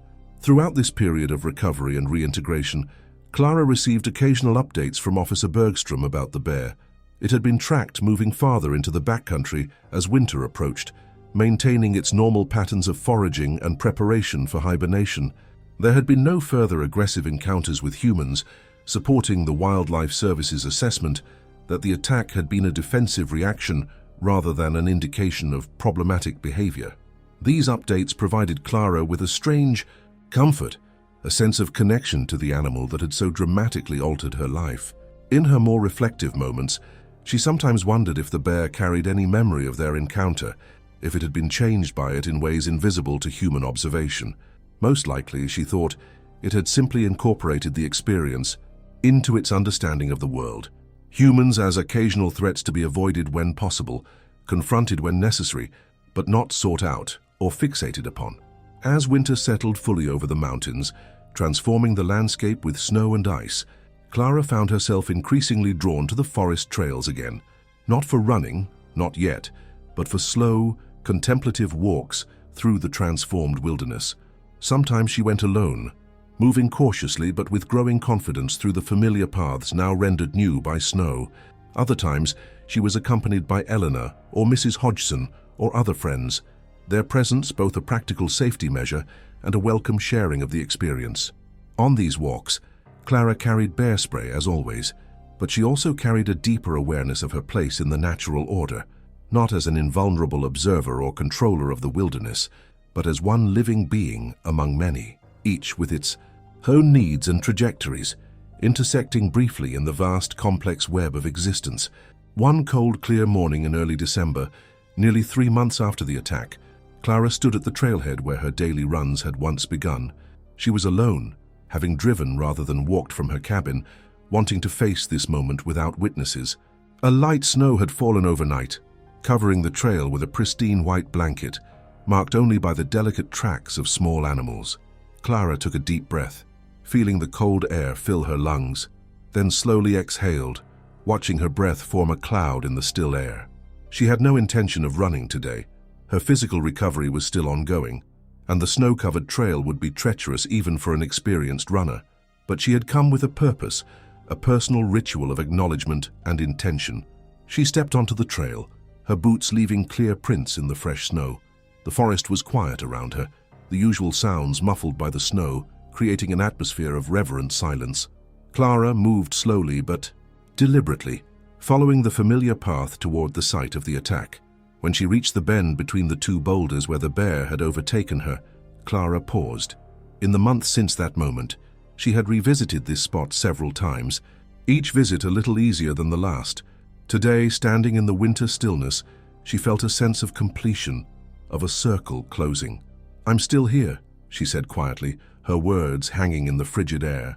It wasn't clear, even to herself, whether she was addressing the absent bear, the surrounding wilderness, or some deeper aspect of her own being. Perhaps all of them, in the complex interconnection that she had come to recognize as the true nature of her relationship with this place. Clara continued along the trail a short distance further, then turned and made her way back to the trailhead. This brief walk would not be the end of her recovery journey. There would be more challenges ahead, more moments of fear to face, more difficult decisions about how to live in proximity to wilderness without surrendering to either complacency or paranoia. But it felt like an important milestone, a conscious choice to remain engaged with the wild rather than retreat from it. As she drove back to her cabin, Clara found herself thinking about the coming spring, when the bears would emerge from hibernation and the cycle of life in the forest would begin anew. Would she be ready then to resume her runs, to reclaim that particular expression of her connection to the wilderness? She didn't know yet, and she was learning to be comfortable with that uncertainty, to trust that her body and mind would guide her when the time came. In the meantime, there were other ways to experience and honor the wild spaces around her. The contemplative winter walks, the quiet observations from her porch, the deepening understanding of the ecosystem she had chosen to make her home. The attack had changed her, certainly, leaving both physical scars and psychological imprints that would never completely fade. But it had also expanded her perspective, enriching her appreciation for the complex, sometimes dangerous beauty of the wilderness and her own resilient capacity to engage with it on its terms. As Clara pulled into her driveway, she noticed movement at the edge of her yard. A fox, its red coat vivid against the snow, pausing to watch her arrival before slipping back into the protective cover of the trees. She smiled at the sight, feeling neither fear nor the absence of fear, but something more nuanced, a respectful awareness, a recalibrated understanding of herself as both observer and participant in the wild world surrounding her cabin. The echo of the attack would always be with her, resonating through her experience of these mountains like sound traveling through the forest. But it was no longer the only note in the symphony, no longer the defining feature of her relationship with the wilderness. It had become instead one thread in a more complex and resilient tapestry, woven together with threads of beauty and wonder, respect and caution, loss and recovery. In the white silence of the winter forest, Clara Mills had found her way back, not to the person she had been before the bear's claws had marked her body and mind, but to a new version of herself, shaped by that encounter but not defined by it. As she stepped from her car and looked toward the mountains, their peaks sharp against the clear blue sky, she felt a deep gratitude for this hard-won wisdom, that to live alongside wilderness was to accept both its gifts and its dangers, to move forward with eyes fully open to both possibility and risk. Behind her, in the depths of the forest where snow blanketed the silent earth, a black bear slept in its winter den, dreaming bear dreams unknowable to human minds. In the spring, when warmth returned to the mountains, it would emerge to continue its bear life, pursuing its own patterns and purposes in the wilderness they shared. Until then, the forest held them both, the healing woman and the hibernating bear, in the ancient ongoing story of human and wild, separate but forever intertwined. Now let's move on to the story of the next survivor.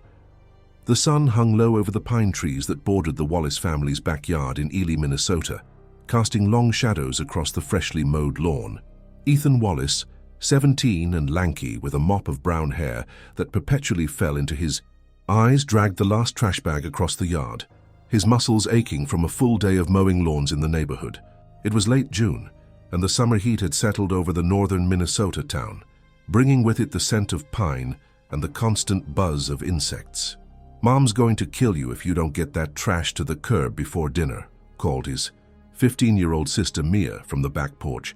She was sitting on the steps, her dark hair pulled back in a ponytail, scrolling through her phone. Unlike her brother, she had already finished her share of the chores, having cleaned the garage while Ethan was out with the mowing business they had started together at the beginning of summer. I'm going," Ethan grumbled, hefting the heavy bag. "You could help, you know." Mia looked up from her phone and rolled her eyes. "I already did my part. Besides, you were the one who left the trash sitting out last night. Dad specifically told you to take it out." Ethan couldn't argue with that.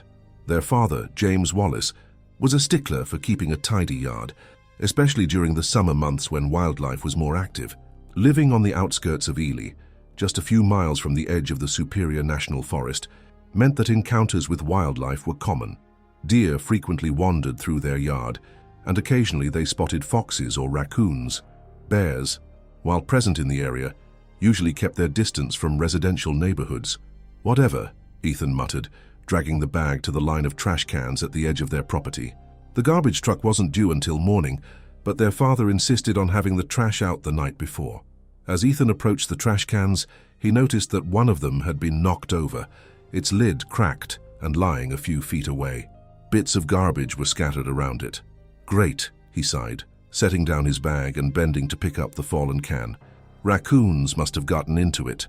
He righted the can and began gathering the scattered garbage, wrinkling his nose at the smell. The sun was sinking faster now, the shadows deepening around him. From somewhere in the distance he heard a rustling sound. Probably just the wind in the trees, he thought, or maybe another raccoon eyeing the trash. Inside the house, Catherine. Wallace was preparing dinner, the kitchen filled with the aroma of roasting chicken and vegetables. She glanced out the window to check on her children, spotting Mia on the porch and Ethan by the trash cans. Her husband James was due home from his job as a forest ranger any minute now. They had moved to Ely 5 years ago, when James had taken the position with the Forest Service, leaving behind their suburban life in Minneapolis. Catherine had adapted well to the smaller town, finding work as a nurse at the local clinic and embracing the outdoor lifestyle that came with living in northern Minnesota. As she turned back to the stove, she heard the sound of James's truck pulling into the driveway. A moment later, the front door opened.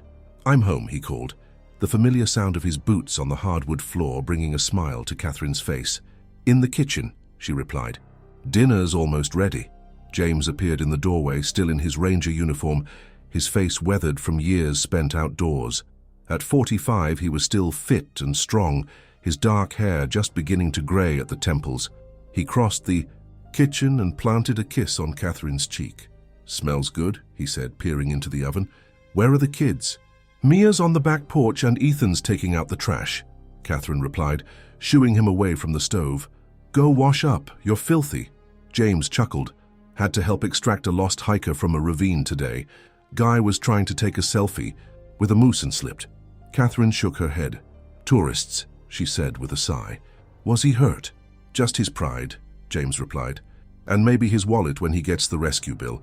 Speaking of wildlife, though, we've had a few reports of a black bear sighting not far from here. Likely a juvenile male, probably pushed out of his territory by larger bears." "How close?" Catherine asked, a note of concern in her voice. "Couple miles away, near the Johnson property," James replied. "Nothing to worry about, but might be good to remind the kids about bear safety again." Catherine nodded.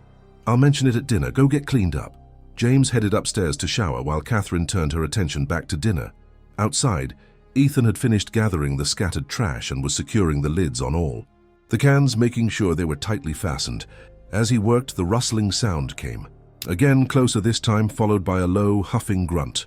Ethan froze, his hand still on the trash can lid. That didn't sound like a raccoon.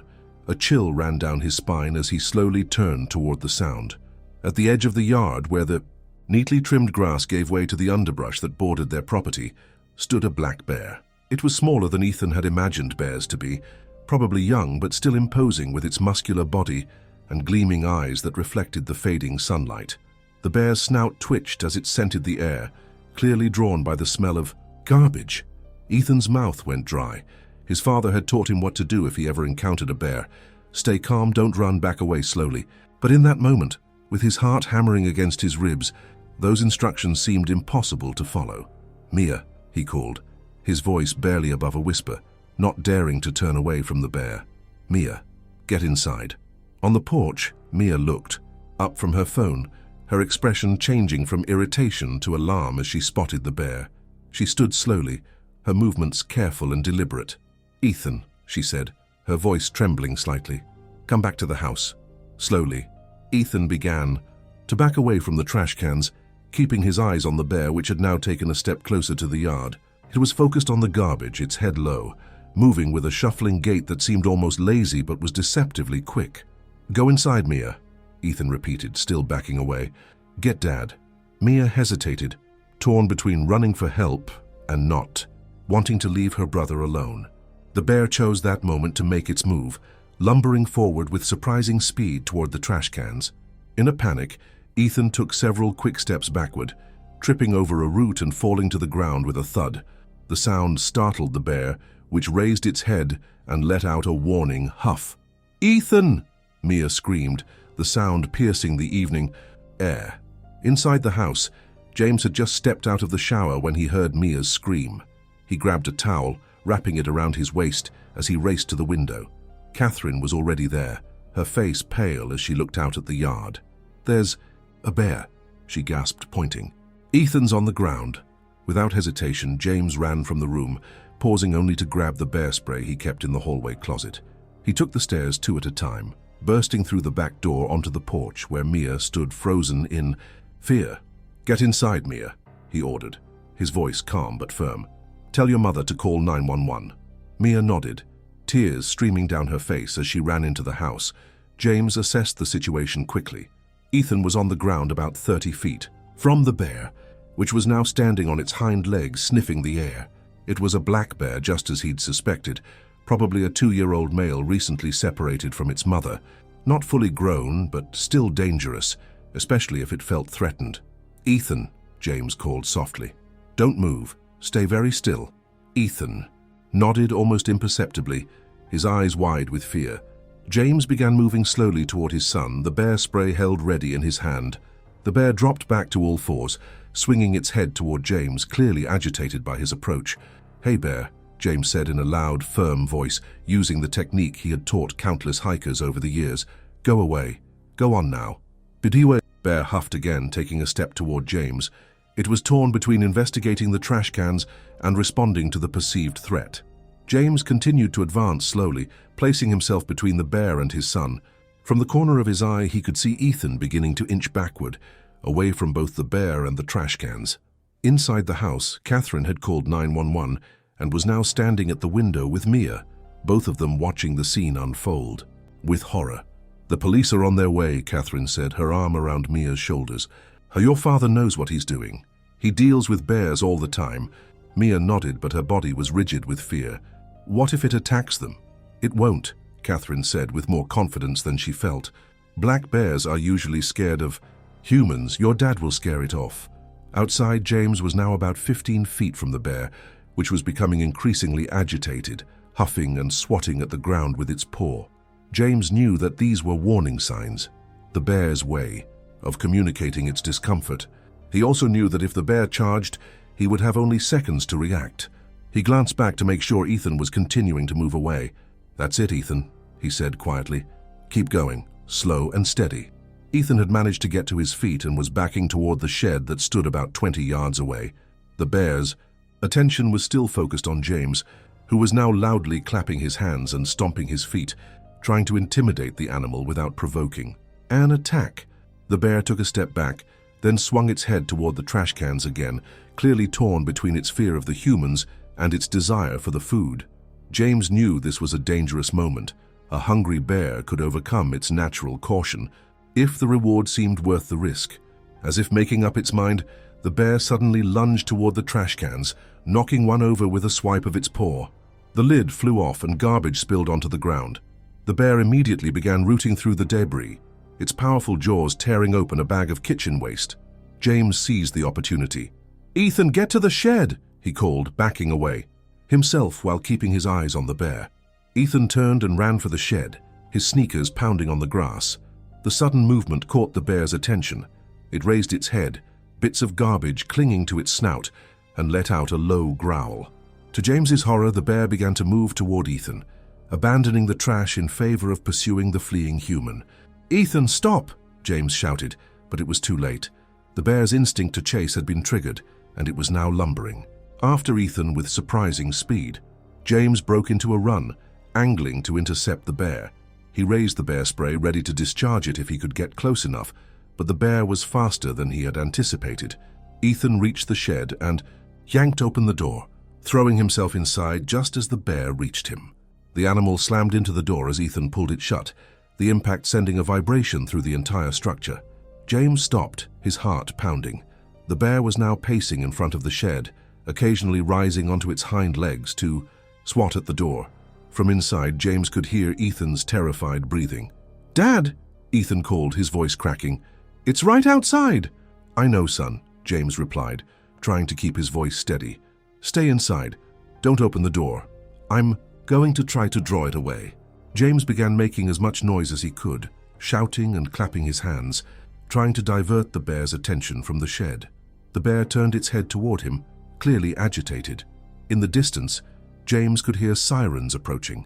Help was on the way, but he needed to keep the bear occupied until then. The bear dropped to all fours again and began moving toward James, its movements deliberate and threatening. James stood his ground, the bear spray held out in front of him. He knew that the spray was effective, but it had a limited range. He would need to let the bear get close enough to use it, a prospect that sent a jolt of fear through him despite his years of training. "Come on, bear," he said, his voice firm. "Over here, that's it." The bear continued to advance, closing the distance between them. When it was about 15 feet away, James depressed the trigger on the bear spray, sending a cloud of capsicum-laden mist toward the animal. The wind was in his favor, carrying the spray directly into the bear's face. The effect was immediate. The bear reared back, pawing at its eyes and nose, letting out a series of distressed woofs. It turned in a circle, clearly in pain and confusion from the burning sensation. James backed away, continuing to make noise. The bear, disoriented and in pain, began moving away from both James and the shed, heading toward the edge of the yard. James felt a surge of relief.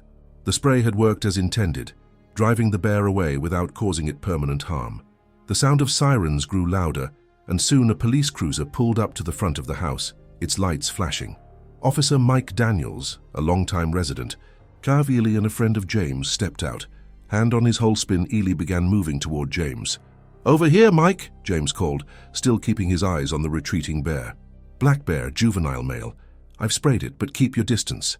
Mike nodded, drawing his service weapon but keeping it pointed at the ground. "Anyone hurt?" he asked. "No, but Ethan's in the shed," James replied. The bear was between him and the house. Mike moved cautiously toward them, his experienced gaze taking in the scene. "It's moving away," he observed. "Looks like the spray did the trick." The bear had indeed reached the edge of the yard and was now disappearing into the underbrush, occasionally shaking its head to rid itself of the burning sensation from the spray. James let out a long breath, the adrenaline that had been carrying him beginning to ebb. "Let me check on Ethan," he said, moving toward the shed. "Ethan, you can come out now. The bear's gone." The shed door opened a crack, and Ethan's pale face appeared. His eyes were wide with fear, but he was unharmed. When he saw that the bear was gone, he stepped out, his legs shaking slightly. "You okay, son?" James asked, placing a hand on Ethan's shoulder. Ethan nodded. "Yeah, I think so. It was right there, Dad. Right outside the door, I could hear it. Breathing." James pulled his son into a brief, tight hug. "You did good, you kept your head." From the house, Catherine and Mia emerged, rushing across the yard to join them. Catherine wrapped Ethan in a fierce embrace, while Mia hovered nearby, her face still pale with fear. "What were you thinking, taking out the trash alone when your father just warned us about a bear in the area?" Catherine scolded, though her relief was evident in the way she clung to her son. "I didn't know," Ethan protested. "Dad hadn't told us yet." James sighed, running a hand through his damp hair. "That's my fault. I should have mentioned it as soon as I got home." Mike Daniels approached them, having holstered his weapon now that the immediate danger had passed. "Everyone all right?" he asked. James nodded. "We're fine. Bear's headed back into the woods. It was after the garbage." Mike grimaced. "We've Had 3 calls about bear sightings in the last week. Fish and Wildlife says there's a drought in the deeper forests, driving them closer to town looking for food. I heard the same thing at work today, James replied. This one was just a juvenile, but still dangerous. Mike nodded, then turned to Ethan. You did the right thing, kid, getting to shelter. Bears can climb, but they usually won't bother with a structure if there's easier food available. Ethan managed a weak smile. Thanks, it all happened so fast. 1 minute I was taking out the trash and the next there was a bear right there. That's usually how it goes, Mike said with a sympathetic nod. I need to file a report. James, you want to come by the station tomorrow to make a formal statement?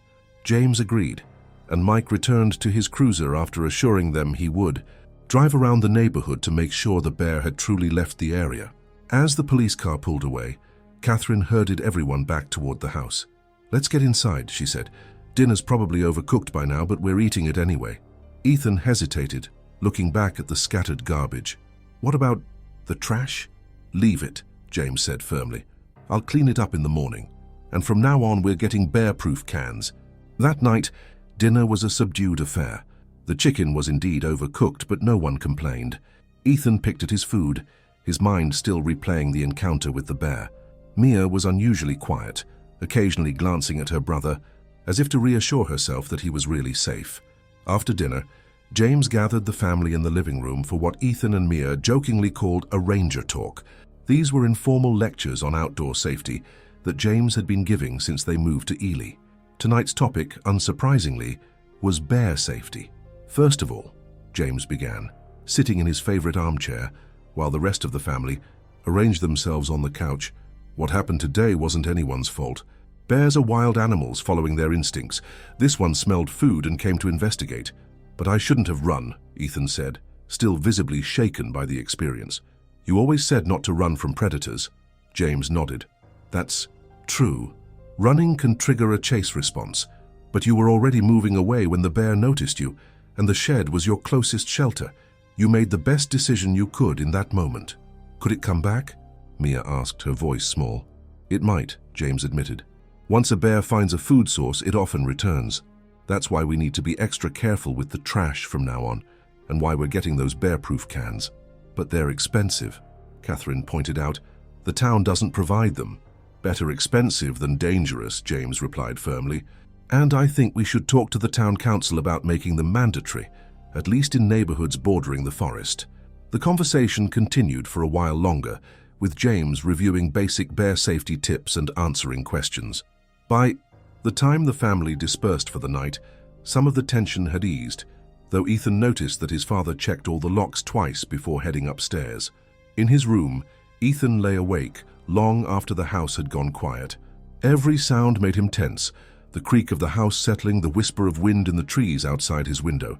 He kept seeing the bear in his mind's eye, its powerful body, the gleam of its eyes, the way it had charged toward him with surprising speed. Eventually, exhaustion claimed him, and he fell into a restless sleep filled with dreams of being chased. The next morning dawned clear and warm, the events of the previous evening seeming almost surreal in the bright sunlight. Ethan woke early, his body stiff from the tension of the night before. He lay in bed for a few minutes listening to the sounds of the house. From downstairs, he could hear his father moving around, probably making coffee before heading to work. With a sigh, Ethan got up and dressed, then headed downstairs. As he'd expected, James was in the kitchen, already in his ranger uniform, a mug of coffee in his hand as he looked out the window toward the yard. "Morning," Ethan said, pouring himself a glass of orange juice. James turned, offering a smile. "Morning, sleep okay?" Ethan shrugged. "Not really, kept thinking about the bear." James nodded, his expression sympathetic. "That's normal. It was a scary situation, but it'll fade with time." Ethan moved to stand beside his father at the window. In the daylight, the yard looked peaceful, giving no indication of the drama that had unfolded there just hours before. The scattered garbage had been cleaned up, Ethan noticed. "You already took care of the trash?" he asked. James nodded. "Got up early. Wanted to get it done before I head to the station to meet with Mike." "Can I come with you?" Ethan asked suddenly. "To the station, I mean. I want to tell them what happened too." James studied his son for a moment, then nodded. "Sure, might be good for you to talk about it, and they'll probably want your statement anyway." An hour later, Ethan found himself sitting in a chair at the Ely police station. recounting the events of the previous evening to Officer Daniels and a representative from the Minnesota Department of Natural Resources who had been called in due to the wildlife involvement. The DNR officer, a woman named Sarah Chen, listened intently, occasionally making notes on a tablet. "And you're sure it was a black bear?" she asked when Ethan had finished his account. "Not a brown bear or a grizzly?" "Definitely black," Ethan confirmed. "All black with a lighter muzzle. Smaller than I'd expected, but still big." Officer Chen nodded. "Sounds like a juvenile male, just like your father thought. Probably about 2 years old, recently on his own. This is the time of year when mother bears push their male cubs out to establish their own territories. So what happens now?" Ethan asked. "Will you try to catch it?" "Not unless it becomes a persistent problem," Officer Chen replied. "Black bears are naturally wary of humans. This one was attracted by the garbage, not looking to attack people. Now that it's been sprayed, it's likely to avoid your property." "But I should still be careful, right?" Ethan pressed. "It could come back?" "Yes, you should definitely remain vigilant," Officer Chen agreed. "Especially at dawn and dusk when bears are most active. Keep your garbage secured, don't leave pet food outside, and make noise when you're in the yard so you don't surprise any wildlife." Ethan nodded, absorbing this information. The reality of living in close proximity to wild animals was something he had always known intellectually, but experiencing it firsthand had driven the point home in a way that no ranger talk ever could. After finishing at the police station, James drove Ethan to the town hall, where he had arranged to speak with a member of the town council about the bear-proof garbage can initiative he wanted to propose. Councilwoman Patricia Rodriguez, who headed the Public Safety Committee, met them in her small office. "I've been pushing for bear-proof cans in the border neighborhoods for 2 years, she said, after listening to their story. "But there's always resistance because of the cost. Some people don't want to spend the money and others don't think it's necessary." "It's necessary," Ethan said firmly, surprising himself with his vehemence. "That bear was in our yard because of the garbage. What if it had been a little kid out there instead of me?" Councilwoman Rodriguez nodded, a thoughtful expression on her face. "You make a good point, Ethan. Sometimes it takes a close call to make people take action. Would you be willing to speak at the next council meeting? Share your experience?" Ethan hesitated, glancing at his father. Public speaking wasn't his favorite thing, but the memory of the bear's hot breath as it slammed against the shed door was still fresh in his mind. "Yeah," he said finally. "I'll do it." "Good man," James said, giving his son's shoulder a squeeze. "It might make a difference." As they left the town hall, Ethan noticed a small gathering of people across the street in front of the local cafe. They appeared to be looking at something on a cell phone, their expressions animated. "Wonder what that's about," he murmured. James followed his gaze. "Let's find out." They crossed the street, approaching the group. Ethan recognized most of them. Ely was a small town, after all. There was Mrs. Patel from the pharmacy, Mr. Gunderson, who taught science at the high school, and several others. James. "Ethan," Mrs. Patel called when she spotted them. "Did you hear about the bear? It's all over social media this morning." James and Ethan exchanged a look. "What about the bear?" James asked. Mr. Gunderson held out his phone.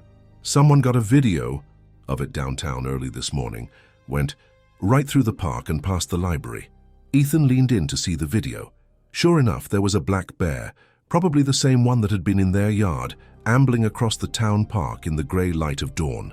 The video was shaky, clearly taken by someone surprised by the sight, but the bear was unmistakable. "That's got to be the same one," Ethan said. "It looks exactly like the bear from last night." Mrs. Patel nodded. "Animal control has been notified, but they haven't found it yet. Everyone's being warned to be careful." "It was heading east in the video," Mr. Gunderson added. "Toward the forest, thankfully, not deeper into town." James frowned, his ranger instincts clearly kicking in. "If it's still around, I should help with the search. Ethan, I'll drop you at home first." "I want to come with you," Ethan protested, but James shook his head. "Not this time. Your mother's already worried enough. I'll call as soon as I know." "Anything." Reluctantly, Ethan agreed. On the drive home, he was quiet, thinking about the bear. It had seemed so wild and powerful in their yard, a creature of pure instinct. Seeing it wandering through the town park in the video had been strange, as if two separate worlds had collided.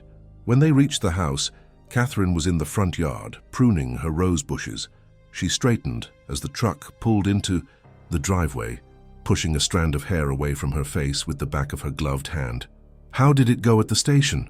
she asked as they got out of the truck.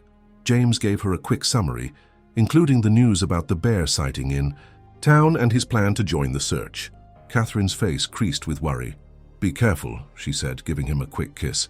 "Don't take any unnecessary risks." "I won't," James promised. "I know what I'm doing. Besides, if it's the same bear, it's already been sprayed once. It'll likely avoid humans altogether now." After James left, Ethan helped his mother in the garden for a while, then wandered inside, restless and unable to focus. Mia was in the living room, watching a movie with a bowl of popcorn in her lap. "Hey," she said when Ethan flopped onto the couch beside her. "How is the police station?" "Fine," Ethan replied, grabbing a handful of popcorn. "Dad's gone to help look for the bear. It was spotted in town this morning." Mia's eyes widened. "In town? Like, actually in Ely?" Ethan nodded, describing the video he had seen.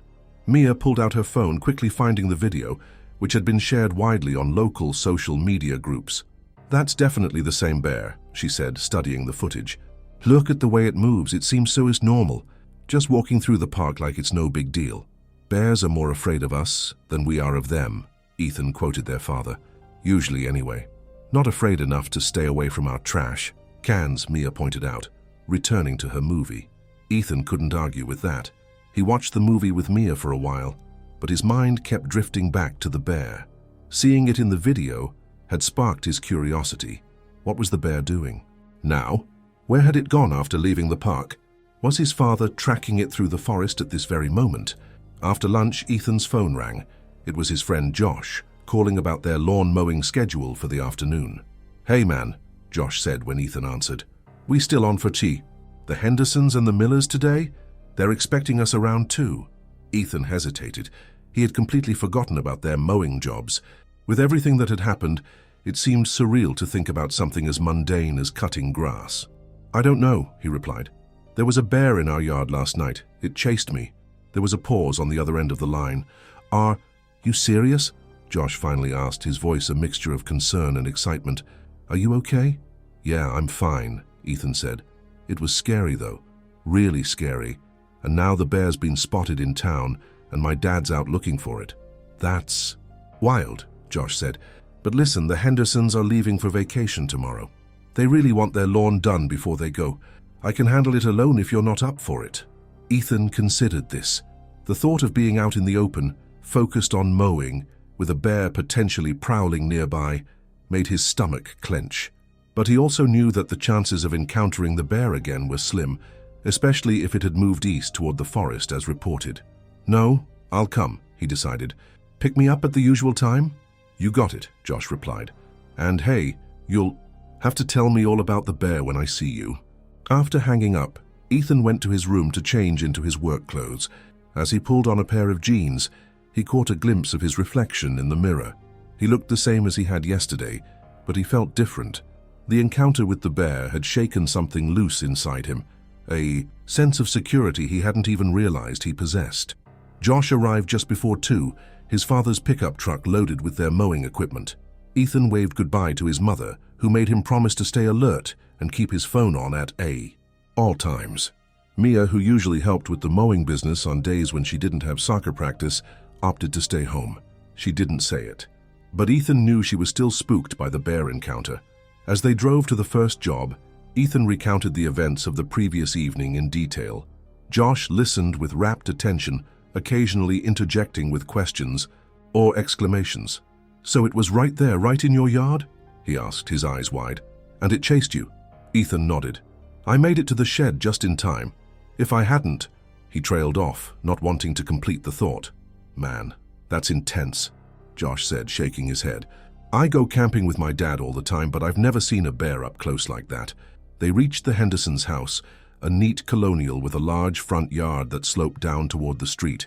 As they unloaded the mowers, Ethan found himself scanning the surrounding area, alert for any signs of movement. The Hendersons' property backed onto a wooded area, not unlike his own, and the knowledge that a bear could emerge from those trees at any moment made the hair on the back of his neck stand up.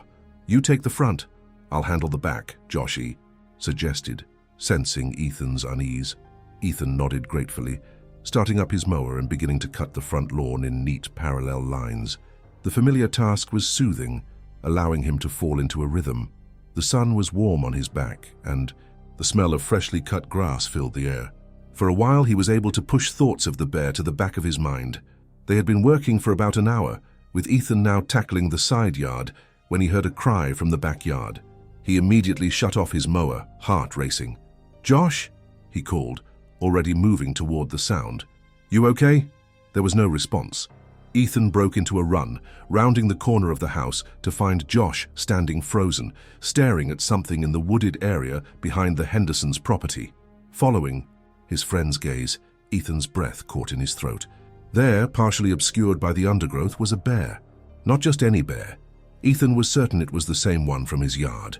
It was foraging, digging in the ground with its powerful front paws, apparently searching for roots or grubs. It hadn't noticed them yet, focused as it was on its task. "Don't move," Ethan whispered, his voice barely audible. "If it looks up, back away slowly. Don't run." Josh nodded, his face pale. They stood absolutely still, watching the bear. It was about 50 yards away, far enough that they weren't in immediate danger, but close enough that they could see the muscles rippling beneath its black fur as it dug. After what seemed like an eternity, Ethan slowly reached for his phone. His father had to know about this. The bear had doubled back toward town instead of continuing east into the forest. Moving with painstaking care, he pulled out his phone and dialed his father's number. It went straight to voicemail, a sign that James was either on another call or in an area with poor reception. Ethan left a brief, whispered message, then tried the non-emergency police number. This time, someone answered. "Ely Police Department," came the crisp voice of the dispatcher. "This is Ethan Wallace," he said, keeping his voice low. "I need to report a bear sighting. It's at the Henderson property on Maple Street at the edge of the woods." "Are you in immediate danger?" the fee dispatcher asked, her tone immediately shifting to one of concern. "No, we're keeping our distance," Ethan replied. "But it's the same bear that was in our yard last night, I'm sure of it." "Stay where you are," the dispatcher instructed. "We'll send someone right away. Is there a house or vehicle you can get to safely?" "Yes, we're near the house," Ethan confirmed. "We'll go inside and wait." After hanging up, Ethan gestured to Josh to start backing away toward the house. They moved with exaggerated slowness, neither of them daring to turn their backs on the bear. The animal remained engrossed in its foraging, seemingly unaware of their presence. They had almost reached the patio when Josh's heel caught on a garden hose, sending him stumbling backward with a startled exclamation. The sound was enough to catch the bear's attention. It raised its head, its dark eyes locking onto them immediately. "Don't move," Ethan breathed, fear coursing through him like an electric current. "Don't run." The bear rose to its full height, standing on its hind legs to get a better look at them. In this posture, it seemed even larger, its front paws hanging loosely at its sides, its snout raised to scent the air. Ethan could see its nostrils flaring as it took in their smell. For a long, tense moment, nothing happened. The bear stared at them and they stared back, frozen in place. Then, with a huff that Ethan recognized from the previous encounter, the bear dropped back to all fours. It took a step toward them, then another, its movements deliberate. "The patio door," Ethan whispered from the corner of his mouth. "Is it locked?" "I don't know," Josh replied, his voice trembling. "We need to try it. On the count of 3, we turn and move to the door. Not running, just walking quickly, okay?" Josh nodded, his eyes still fixed on the advancing bear. 1, 2, 3, Ethan counted, then turned and moved toward the patio door, his heart pounding so hard he could feel it in his throat. Josh was right beside him, their shoulders nearly touching as they moved in tandem. Ethan reached the door first, his hand closing around the handle. To his immense relief, it turned easily.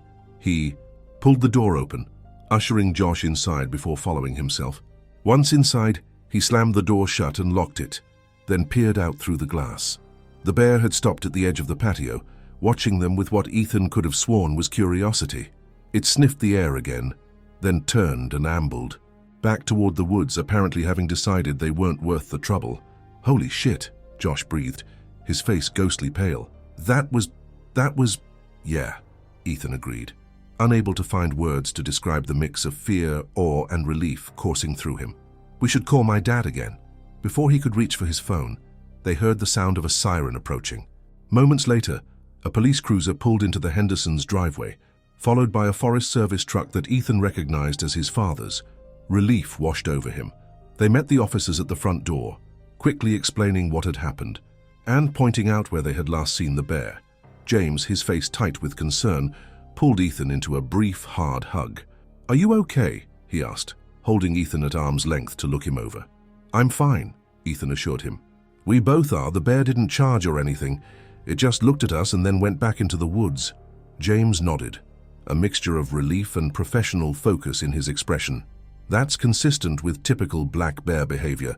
They're usually not aggressive unless they feel threatened or cornered. Officer Mike Daniels, who had responded to the call along with another officer, took their statements while James and the other officer headed toward the woods to look for signs of the bear. Josh's parents were called, and his mother arrived. Shortly afterward, her face pinched with worry until she saw that her son was unharmed. "I think that's enough lawn mowing for today," she declared, an arm around Josh's shoulders.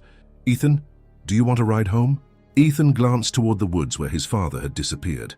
"I think I'll wait for my dad," he said, "but thanks, Mrs. Cooper." After Josh and his mother left, Ethan sat on the Hendersons' front steps, waiting. The police officers remained, one keeping an eye on the woods, while the other made calls, presumably updating the station on the situation. About 20 minutes later, James emerged from the trees deep in conversation with the officer who had accompanied him. "Found some fresh tracks," James reported when he reached Ethan. "Heading northeast now, away from town. That's good news." "So, what happens next?" Ethan asked. "Officer Daniels and I will continue tracking it," James replied. "Make sure it's actually leaving the area. The DNR has been notified again, and they're sending a team with tranquilizer gear just in case." "In case what?" Ethan pressed. James hesitated, clearly weighing how much to share. "In case the bear doesn't leave on its own," he finally said. "If it's becoming habituated to human areas, they might need to relocate it. Or kill it," Ethan asked bluntly. James sighed. "That's always a last resort. But yes, it's a possibility if the bear becomes a persistent threat. But it hasn't shown any aggressive behavior toward humans, just curiosity and interest in food sources. That's normal bear behavior." "It chased me," Ethan pointed out. "It was startled and you ran," James corrected gently. "Bears will often chase something that runs, especially if they're surprised. It's an instinct. But the fact that it didn't pursue you once you were in the shed, and that it just looked at you today before moving on, those are good signs." Ethan nodded, processing this information. The bear wasn't deliberately targeting him or any other human. It was just a wild animal following its instincts, searching for food in a habitat that was increasingly encroached upon by human development. "I need to get back to tracking," James said, checking his watch. "Officer Daniels will drive you home. I'll call as soon as I know more." Ethan wanted to protest, to insist on coming along, but he knew his father was right. He wasn't trained for this kind of work, and he would only be a distraction. Reluctantly, he agreed to go home. The ride with Officer Daniels was quiet, with Ethan lost in thought and the officer focused on driving. When they reached the Wallace house, Catherine and Mia were waiting anxiously on the front porch, having already heard about the second bear sighting from Josh's mother. "Are you all right?" Catherine demanded, enveloping Ethan in a fierce hug. As soon as he stepped out of the police cruiser, when Carol Cooper called and said you'd seen the bear again. "I'm fine, Mom," Ethan assured her, extricating himself from her embrace. "It didn't do anything. Just looked at us and went back into the woods." Officer Daniels spoke briefly with Catherine, confirming that James was continuing to track the bear and that the situation was under control. After he left, the three of them went inside where Catherine insisted on making tea, her standard response to any crisis. "So what was it like?" Mia asked once they were settled at the kitchen table, mugs of steaming tea before them. "Seeing it again, I mean." Ethan considered the question. "Scary," he admitted, "but also, I don't know, amazing in a way. It was just doing its bear thing, digging for food. It didn't seem dangerous until we startled it." "Bears are wild animals," Catherine reminded him, a note of sharpness in her voice. "They are dangerous even when they don't appear to be. Your father deals with bear attacks in the park every year. People get complacent. They forget that these are powerful predators, not cuddly toys." "I know that, Mom," Ethan said, a touch of defensiveness creeping into his tone. I'm not saying I want to pet it or anything, just that it wasn't out to get us specifically. Catherine sighed, her expression softening. I know you understand, intellectually, but experiencing tomorrow, if there are any new sightings, but for now it seems like the bear is headed away from town. So it's over? Mia asked hopefully. Probably, James replied, though Ethan noticed a note of caution in his voice. Black bears have a territory of about 15 to 25 square miles. If this one has established a territory that includes part of Ely, it might return. But bears generally avoid areas where they've had negative experiences, like being sprayed or encountering lots of humans. That night, as Ethan prepared for bed, he found himself drawn to his window, which overlooked the backyard and the forest beyond. The yard was illuminated by a security light that James had installed years ago, but beyond that was darkness, the trees forming a solid black wall against the night sky. Somewhere out there, the bear was moving through the forest, perhaps hunting, perhaps settling down to sleep in a bed of leaves and pine needles. The thought should have been frightening, but instead, Ethan felt a strange sense of connection to the wild creature. They had shared a moment of mutual recognition, human and bear, each acknowledging the other's existence in a world that was increasingly divided between wild and civilized spaces. With this thought in his mind, Ethan finally drifted off to sleep. The next morning, Ethan woke to the sound of his phone buzzing with an incoming text. It was from Josh. Check the news, the message read. The bear's back. Fully awake now, Ethan grabbed his laptop and pulled up the local news website. The headline was unmistakable. Bear returns to Ely, multiple sightings reported. According to the article, the same black bear had been spotted in several locations around town in the early hours of the morning. There had been no direct encounters, but the bear had overturned garbage cans at the community center and had been seen crossing through several residential yards.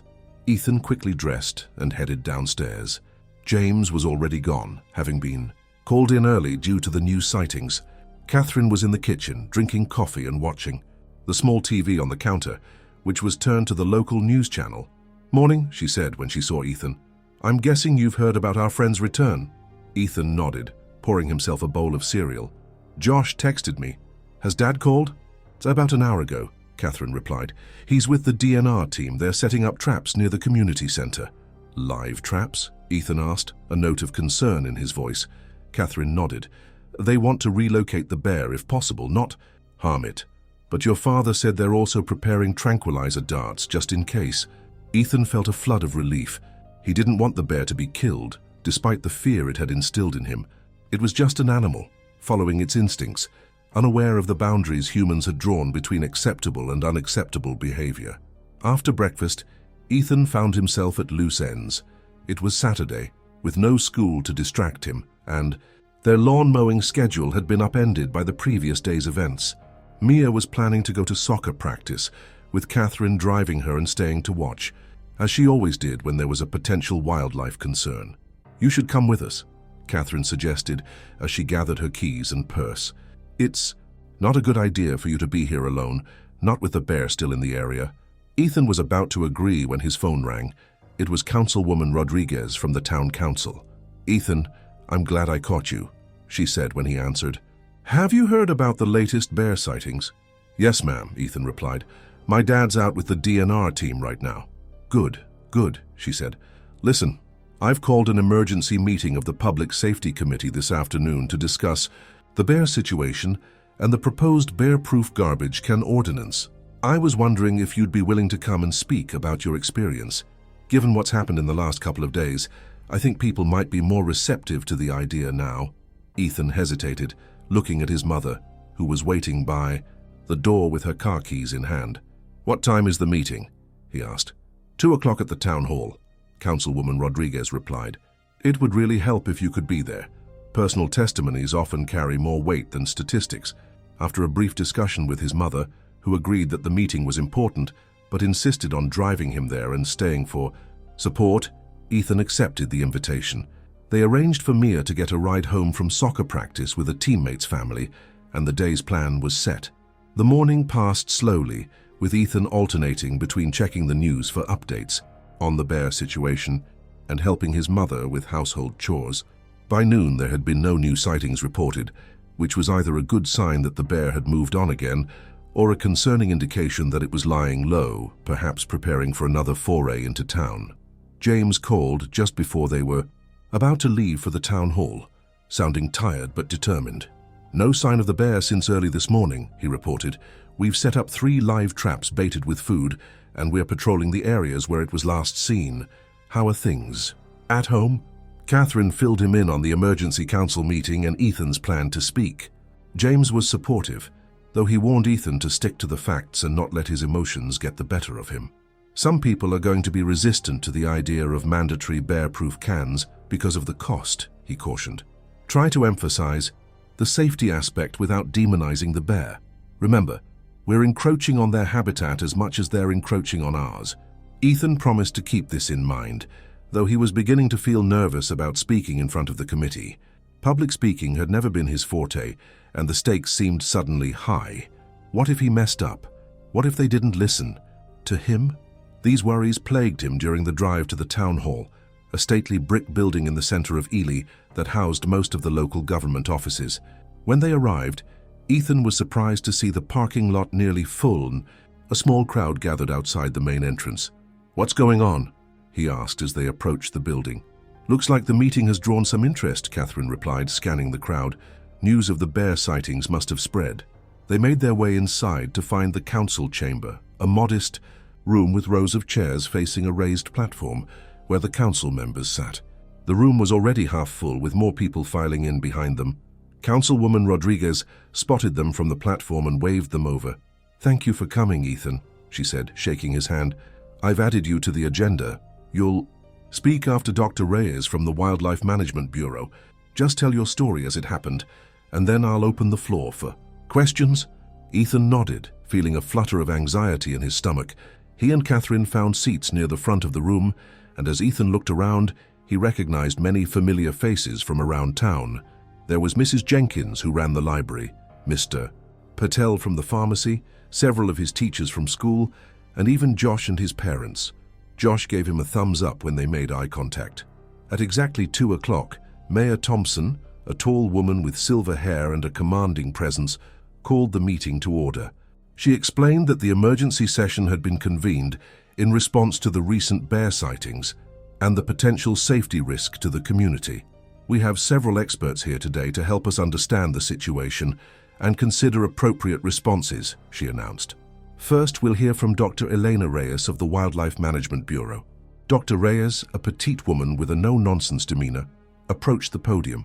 She presented a concise overview of the black bear population in the region, noting that drought conditions in the deeper forest areas had driven more bears than usual toward human settlements in search of food and water. "Black bears are primarily opportunistic feeders," she explained, showing a slide of a bear similar to the one Ethan had encountered. "They're not typically aggressive toward humans, but they are highly motivated by food, and once they associate human areas with easy meals, they can become persistent visitors." She went on to discuss various management strategies, emphasizing the importance of securing garbage, removing bird feeders during bear season, and educating the public about bear safety. When she concluded her presentation, Councilwoman Rodriguez introduced Ethan. "Next, we'll hear from Ethan Wallace, a local student who had a direct encounter with what we believe is the same bear that's been spotted around town in the last few days." Ethan made his way to the podium, his heart pounding. He had prepared some notes, but as he looked out at the sea of faces all watching him expectantly, the words seemed to evaporate from his mind. He took a deep breath, reminding himself that this was important, not just for his family's safety, but for the entire community. "2 nights ago," he began, his voice initially shaky but growing stronger as he continued, "I was taking out the trash at my house, which is on the edge of town, backing up to the forest. I noticed that one of the cans had been knocked over, and I thought it was probably raccoons." As he recounted the events of that evening, and then the second encounter at the Henderson property, the room fell silent, all eyes fixed on him. Ethan described the fear he had felt, the certainty that the bear would break through the shed door, the relief when his father had successfully diverted its attention. "I've lived in Ely for 5 years," he concluded, "and I've always known that we share this area with wildlife. But experiencing it firsthand, being chased by a bear that was drawn to our property by the smell of garbage, Made me realize how important it is for us to take precautions. Bear-proof cans might seem expensive, but they're a lot cheaper than a hospital bill. Or worse. There was a moment of silence when he finished, then a smattering of applause. Councilwoman Rodriguez thanked him and opened the floor for questions. Several hands went up immediately. "Mr. Wallace," began an older man whom Ethan didn't recognize, "you mentioned that the bear was attracted to your garbage. Were your cans secured in any way?" "No, sir," Ethan admitted. "We had regular cans with lids, but they weren't bear-proof. That's why my dad wants to get new ones." "And you believe that bear-proof cans would have prevented this incident?" the man pressed. "I think they would have helped," Ethan replied, recalling his father's advice about sticking to facts. Bears have an incredible sense of smell, but if they can't get to the food, they'll eventually move on to easier sources. Another person, a woman with a skeptical expression, asked, "Why should the entire town have to invest in expensive new garbage cans because of one bear sighting?" Before Ethan could respond, Josh's father stood up. "There's not just one sighting," he pointed out. "This bear has been seen multiple times in the last 3 days in different parts of town. My son was with Ethan yesterday when they encountered it again. This isn't an isolated incident." The discussion continued, with opinions divided. Some residents, particularly those living closer to the forest edge, were strongly in favor of the bear-proof can ordinance. Others, mostly from the town center, were resistant, questioning the cost and necessity. Dr. Reyes weighed in occasionally, with scientific perspectives, while Councilwoman Rodriguez tried to keep the debate focused on practical solutions. After about an hour of discussion, Mayor Thompson called for a preliminary vote. Among the Public Safety Committee members, the result was a narrow victory for the pro-ordinance faction, but it was clear that more discussion would be needed before a final decision could be reached.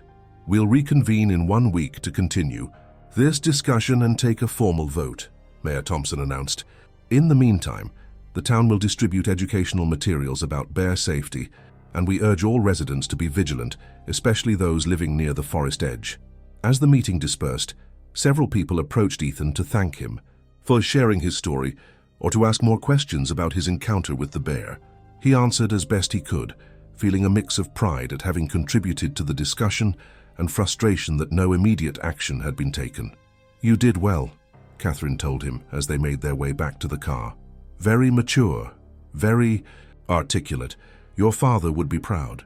"But they didn't decide anything," Ethan pointed out. "They're just going to continue the discussion. Meanwhile, the bear is still out there." "That's how local government works," Catherine replied with a wry smile. "Slowly, but you've made an impact, trust me. People listen to personal stories more than statistics. You've given them something to think about." As they drove home, Ethan checked his phone for any updates on the bear situation. There had been no new sightings reported since the morning, which seemed like a positive sign. Perhaps the increased human activity in town had persuaded the bear to return to the forest. When they arrived home, Mia was already there, having gotten a ride from her friend's family as planned. She was bursting with news. "Coach cancelled the second half of practice," she exclaimed as soon as they walked in. "Someone thought they saw the bear near the soccer field. It turned out to be a big dog, but everyone was so freaked out that they decided to call it quits for the day."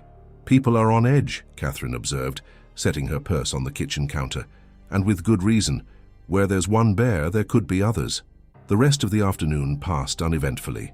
James called to say that he would be working late, continuing to monitor the traps and patrol with the DNR team.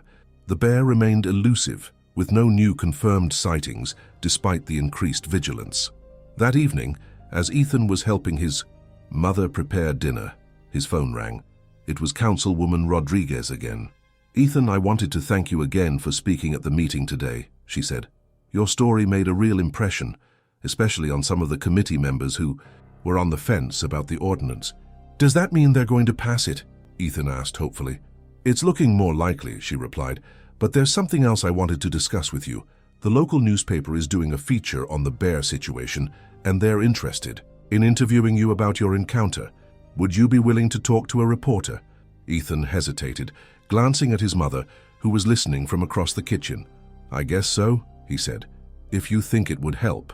"I do, Councilwoman," Rodriguez affirmed. "The more people understand about the importance of proper garbage management, the better. The reporter's name is Sam Wilson. He'll call you tomorrow to set up a time." After hanging up, Ethan relayed the conversation to his mother, who seemed supportive but cautious.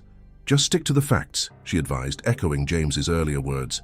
"And remember that anything you say could be quoted in the paper."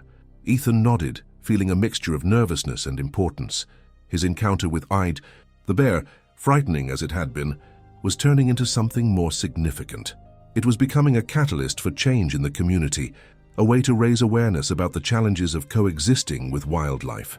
The next morning, Ethan was awakened by his father gently shaking his shoulder. James looked exhausted, his face stubbled with a day's growth of beard, but there was a light in his eyes that immediately caught Ethan's attention. "We got it," James said simply. "The bear." Ethan sat up, fully awake now. "Really? How? When?" "About an hour ago," James replied, sitting on the edge of Ethan's bed. "It went for the trap we set up near the community center. DNR team tranquilized it, and they're preparing to transport it north deep into the forest away from any towns." Relief washed over Ethan. "So it's okay? They didn't have to kill it?"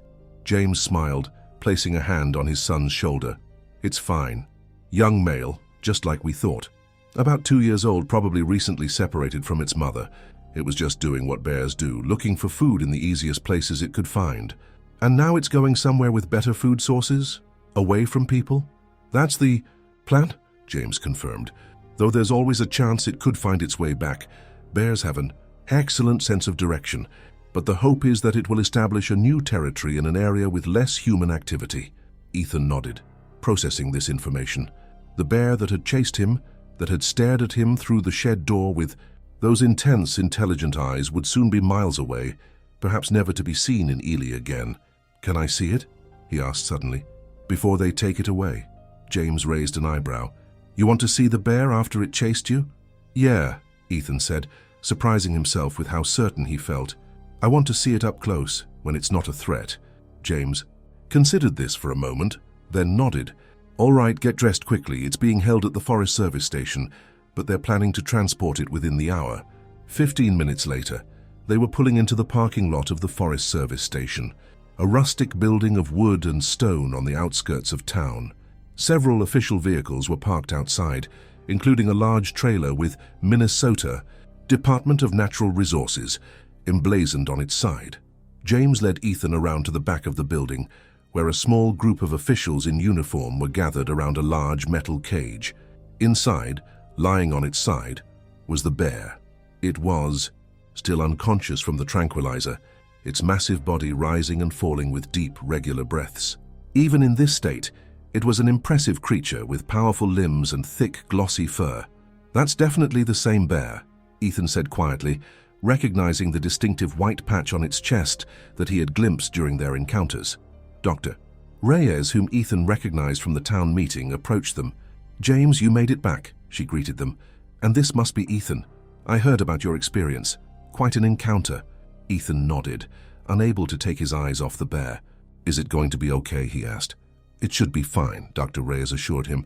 "The tranquilizer will wear off in a few hours, by which time it will be deep in the forest away from town. We've tagged it with a tracking device so we can monitor its movements and make sure it doesn't return to populated areas." As they watched, several DNR officers began preparing to load the cage onto the trailer. Ethan knew they didn't have much time left. "Can I take a picture?" he asked, as proof that it was real. Dr. Reyes hesitated, then nodded. "I don't see why not. Just no flash, even though it's unconscious. And don't post it on social media until after we've relocated it. We don't want a crowd gathering." Ethan took out his phone and snapped several photos of the bear. In the calm light of day, with the animal safely contained and unconscious, it was easier to appreciate its wild beauty, the gleam of its fur, the powerful build of its body. This was a creature perfectly adapted to its environment, a testament to the enduring wildness that still existed at the edges of human civilization. As the DNR team finished loading the cage onto the trailer, James put an arm around Ethan's shoulders. "Ready to go?" he asked. Ethan nodded, taking one last look at the bear. "Yeah, I've seen enough." They drove home in companionable silence, each lost in their own thoughts. When they arrived, Catherine and Mia were relieved to hear that the bear had been captured and would be relocated rather than euthanized. The family ate breakfast together, with James sharing details about the capture operation and the planned relocation site. "The newspaper wants to interview me about the bear," Ethan mentioned during a lull in the conversation. "Councilwoman Rodriguez gave them my name." James nodded thoughtfully. "That could be good.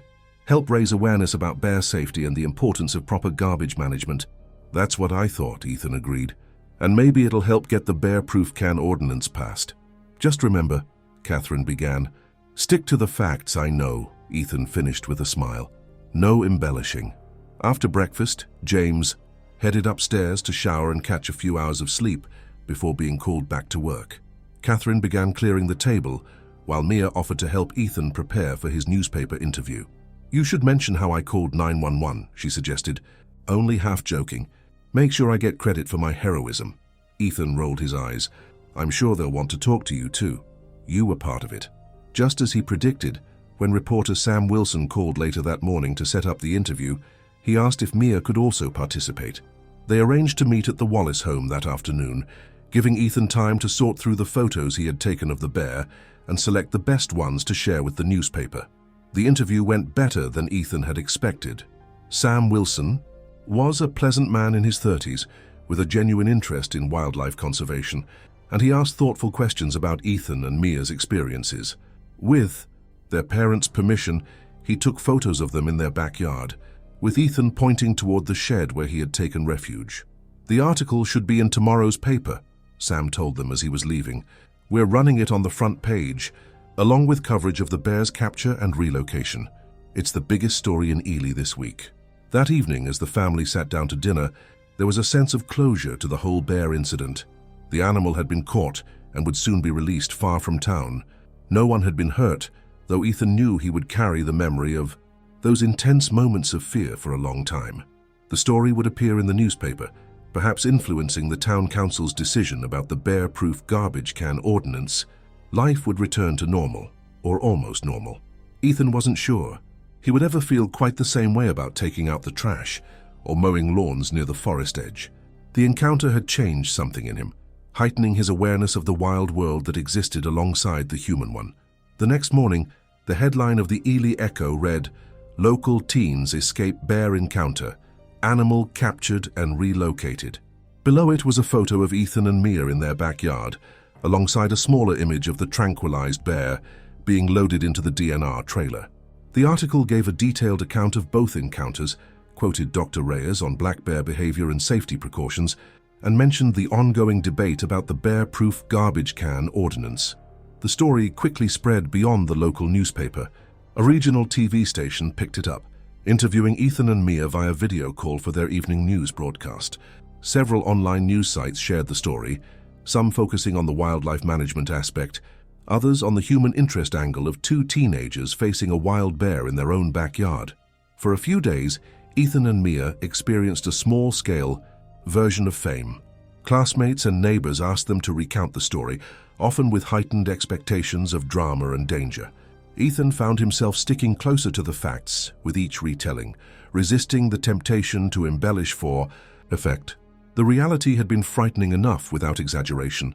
A week after the bear's capture, the town council reconvened to vote on the bear-proof garbage can ordinance. Ethan and his family attended the meeting, along with a larger crowd than the previous session. The discussion was briefer this time, with most of the arguments already having been aired. When the vote was called, the ordinance passed by a comfortable margin, requiring residents in neighborhoods bordering the forest to use bear-proof garbage cans within 6 months. "That's a clear victory," James said as they left the town hall. "And it wouldn't have happened without your testimony, Ethan. Sometimes it takes a close call to motivate change." Ethan nodded, feeling a sense of accomplishment. His frightening encounter with the bear had led to a concrete improvement in the community's approach to wildlife management. It wasn't a dramatic or flashy outcome, just a sensible precaution that might prevent similar incidents in the future. Over the following weeks, the bear story gradually faded from local conversation, replaced by other news and concerns. The photos on Ethan's phone remained, though, a tangible reminder of his encounter with one of nature's most powerful creatures. Sometimes late at night, he would look at the image of the tranquilized bear, recalling the intensity of those moments. When he had faced it in the wild, the fear lingered, but there was something else too, a deep respect for the animal's power and presence, and a new understanding of what it meant to share the landscape with such creatures. Summer continued its lazy progression. Ethan and Josh resumed their lawn mowing business, though Ethan found himself more vigilant now, always scanning the edges of properties that bordered wooded areas. Mia threw herself into soccer practice with renewed enthusiasm, declaring that running from bears had improved her speed on the field. 1 month after the bears' relocation, James shared an update over dinner. "The DNR team checked the tracking data," he reported. "Our bear has established a new territory about 30 miles north of here, deep in the forest. No sign of it returning toward town." "That's good," Catherine said, relief evident in her voice, "though I still think we should get our bear-proof cans installed sooner rather than later." "Already ordered them," James assured her. "They should arrive next week." Later that evening, as the family watched a movie together, Ethan found his thoughts drifting back to the bear. He wondered what it was doing now in its new forest home. Was it foraging for berries or hunting fish in a stream? Was it sleeping in a den of leaves and branches? Did it ever think about the strange human structures it had encountered, or was that experience already fading from its animal memory? Ethan knew that he at least would never forget. The bear encounter had become a part of him, a story he would carry forward, perhaps someday tell to his own children as a cautionary tale about respect for wildlife. Not a dramatic story of heroism or tragedy, but a reminder of the wild world that still existed at the edges of human civilization, demanding acknowledgement and respect.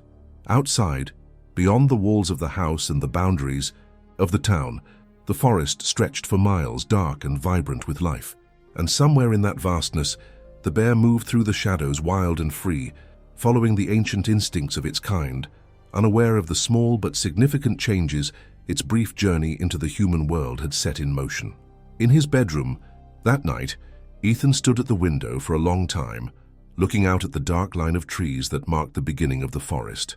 The memory of the bear remained vivid in his mind, its powerful body, its watchful eyes, the way it had moved with such purpose and certainty.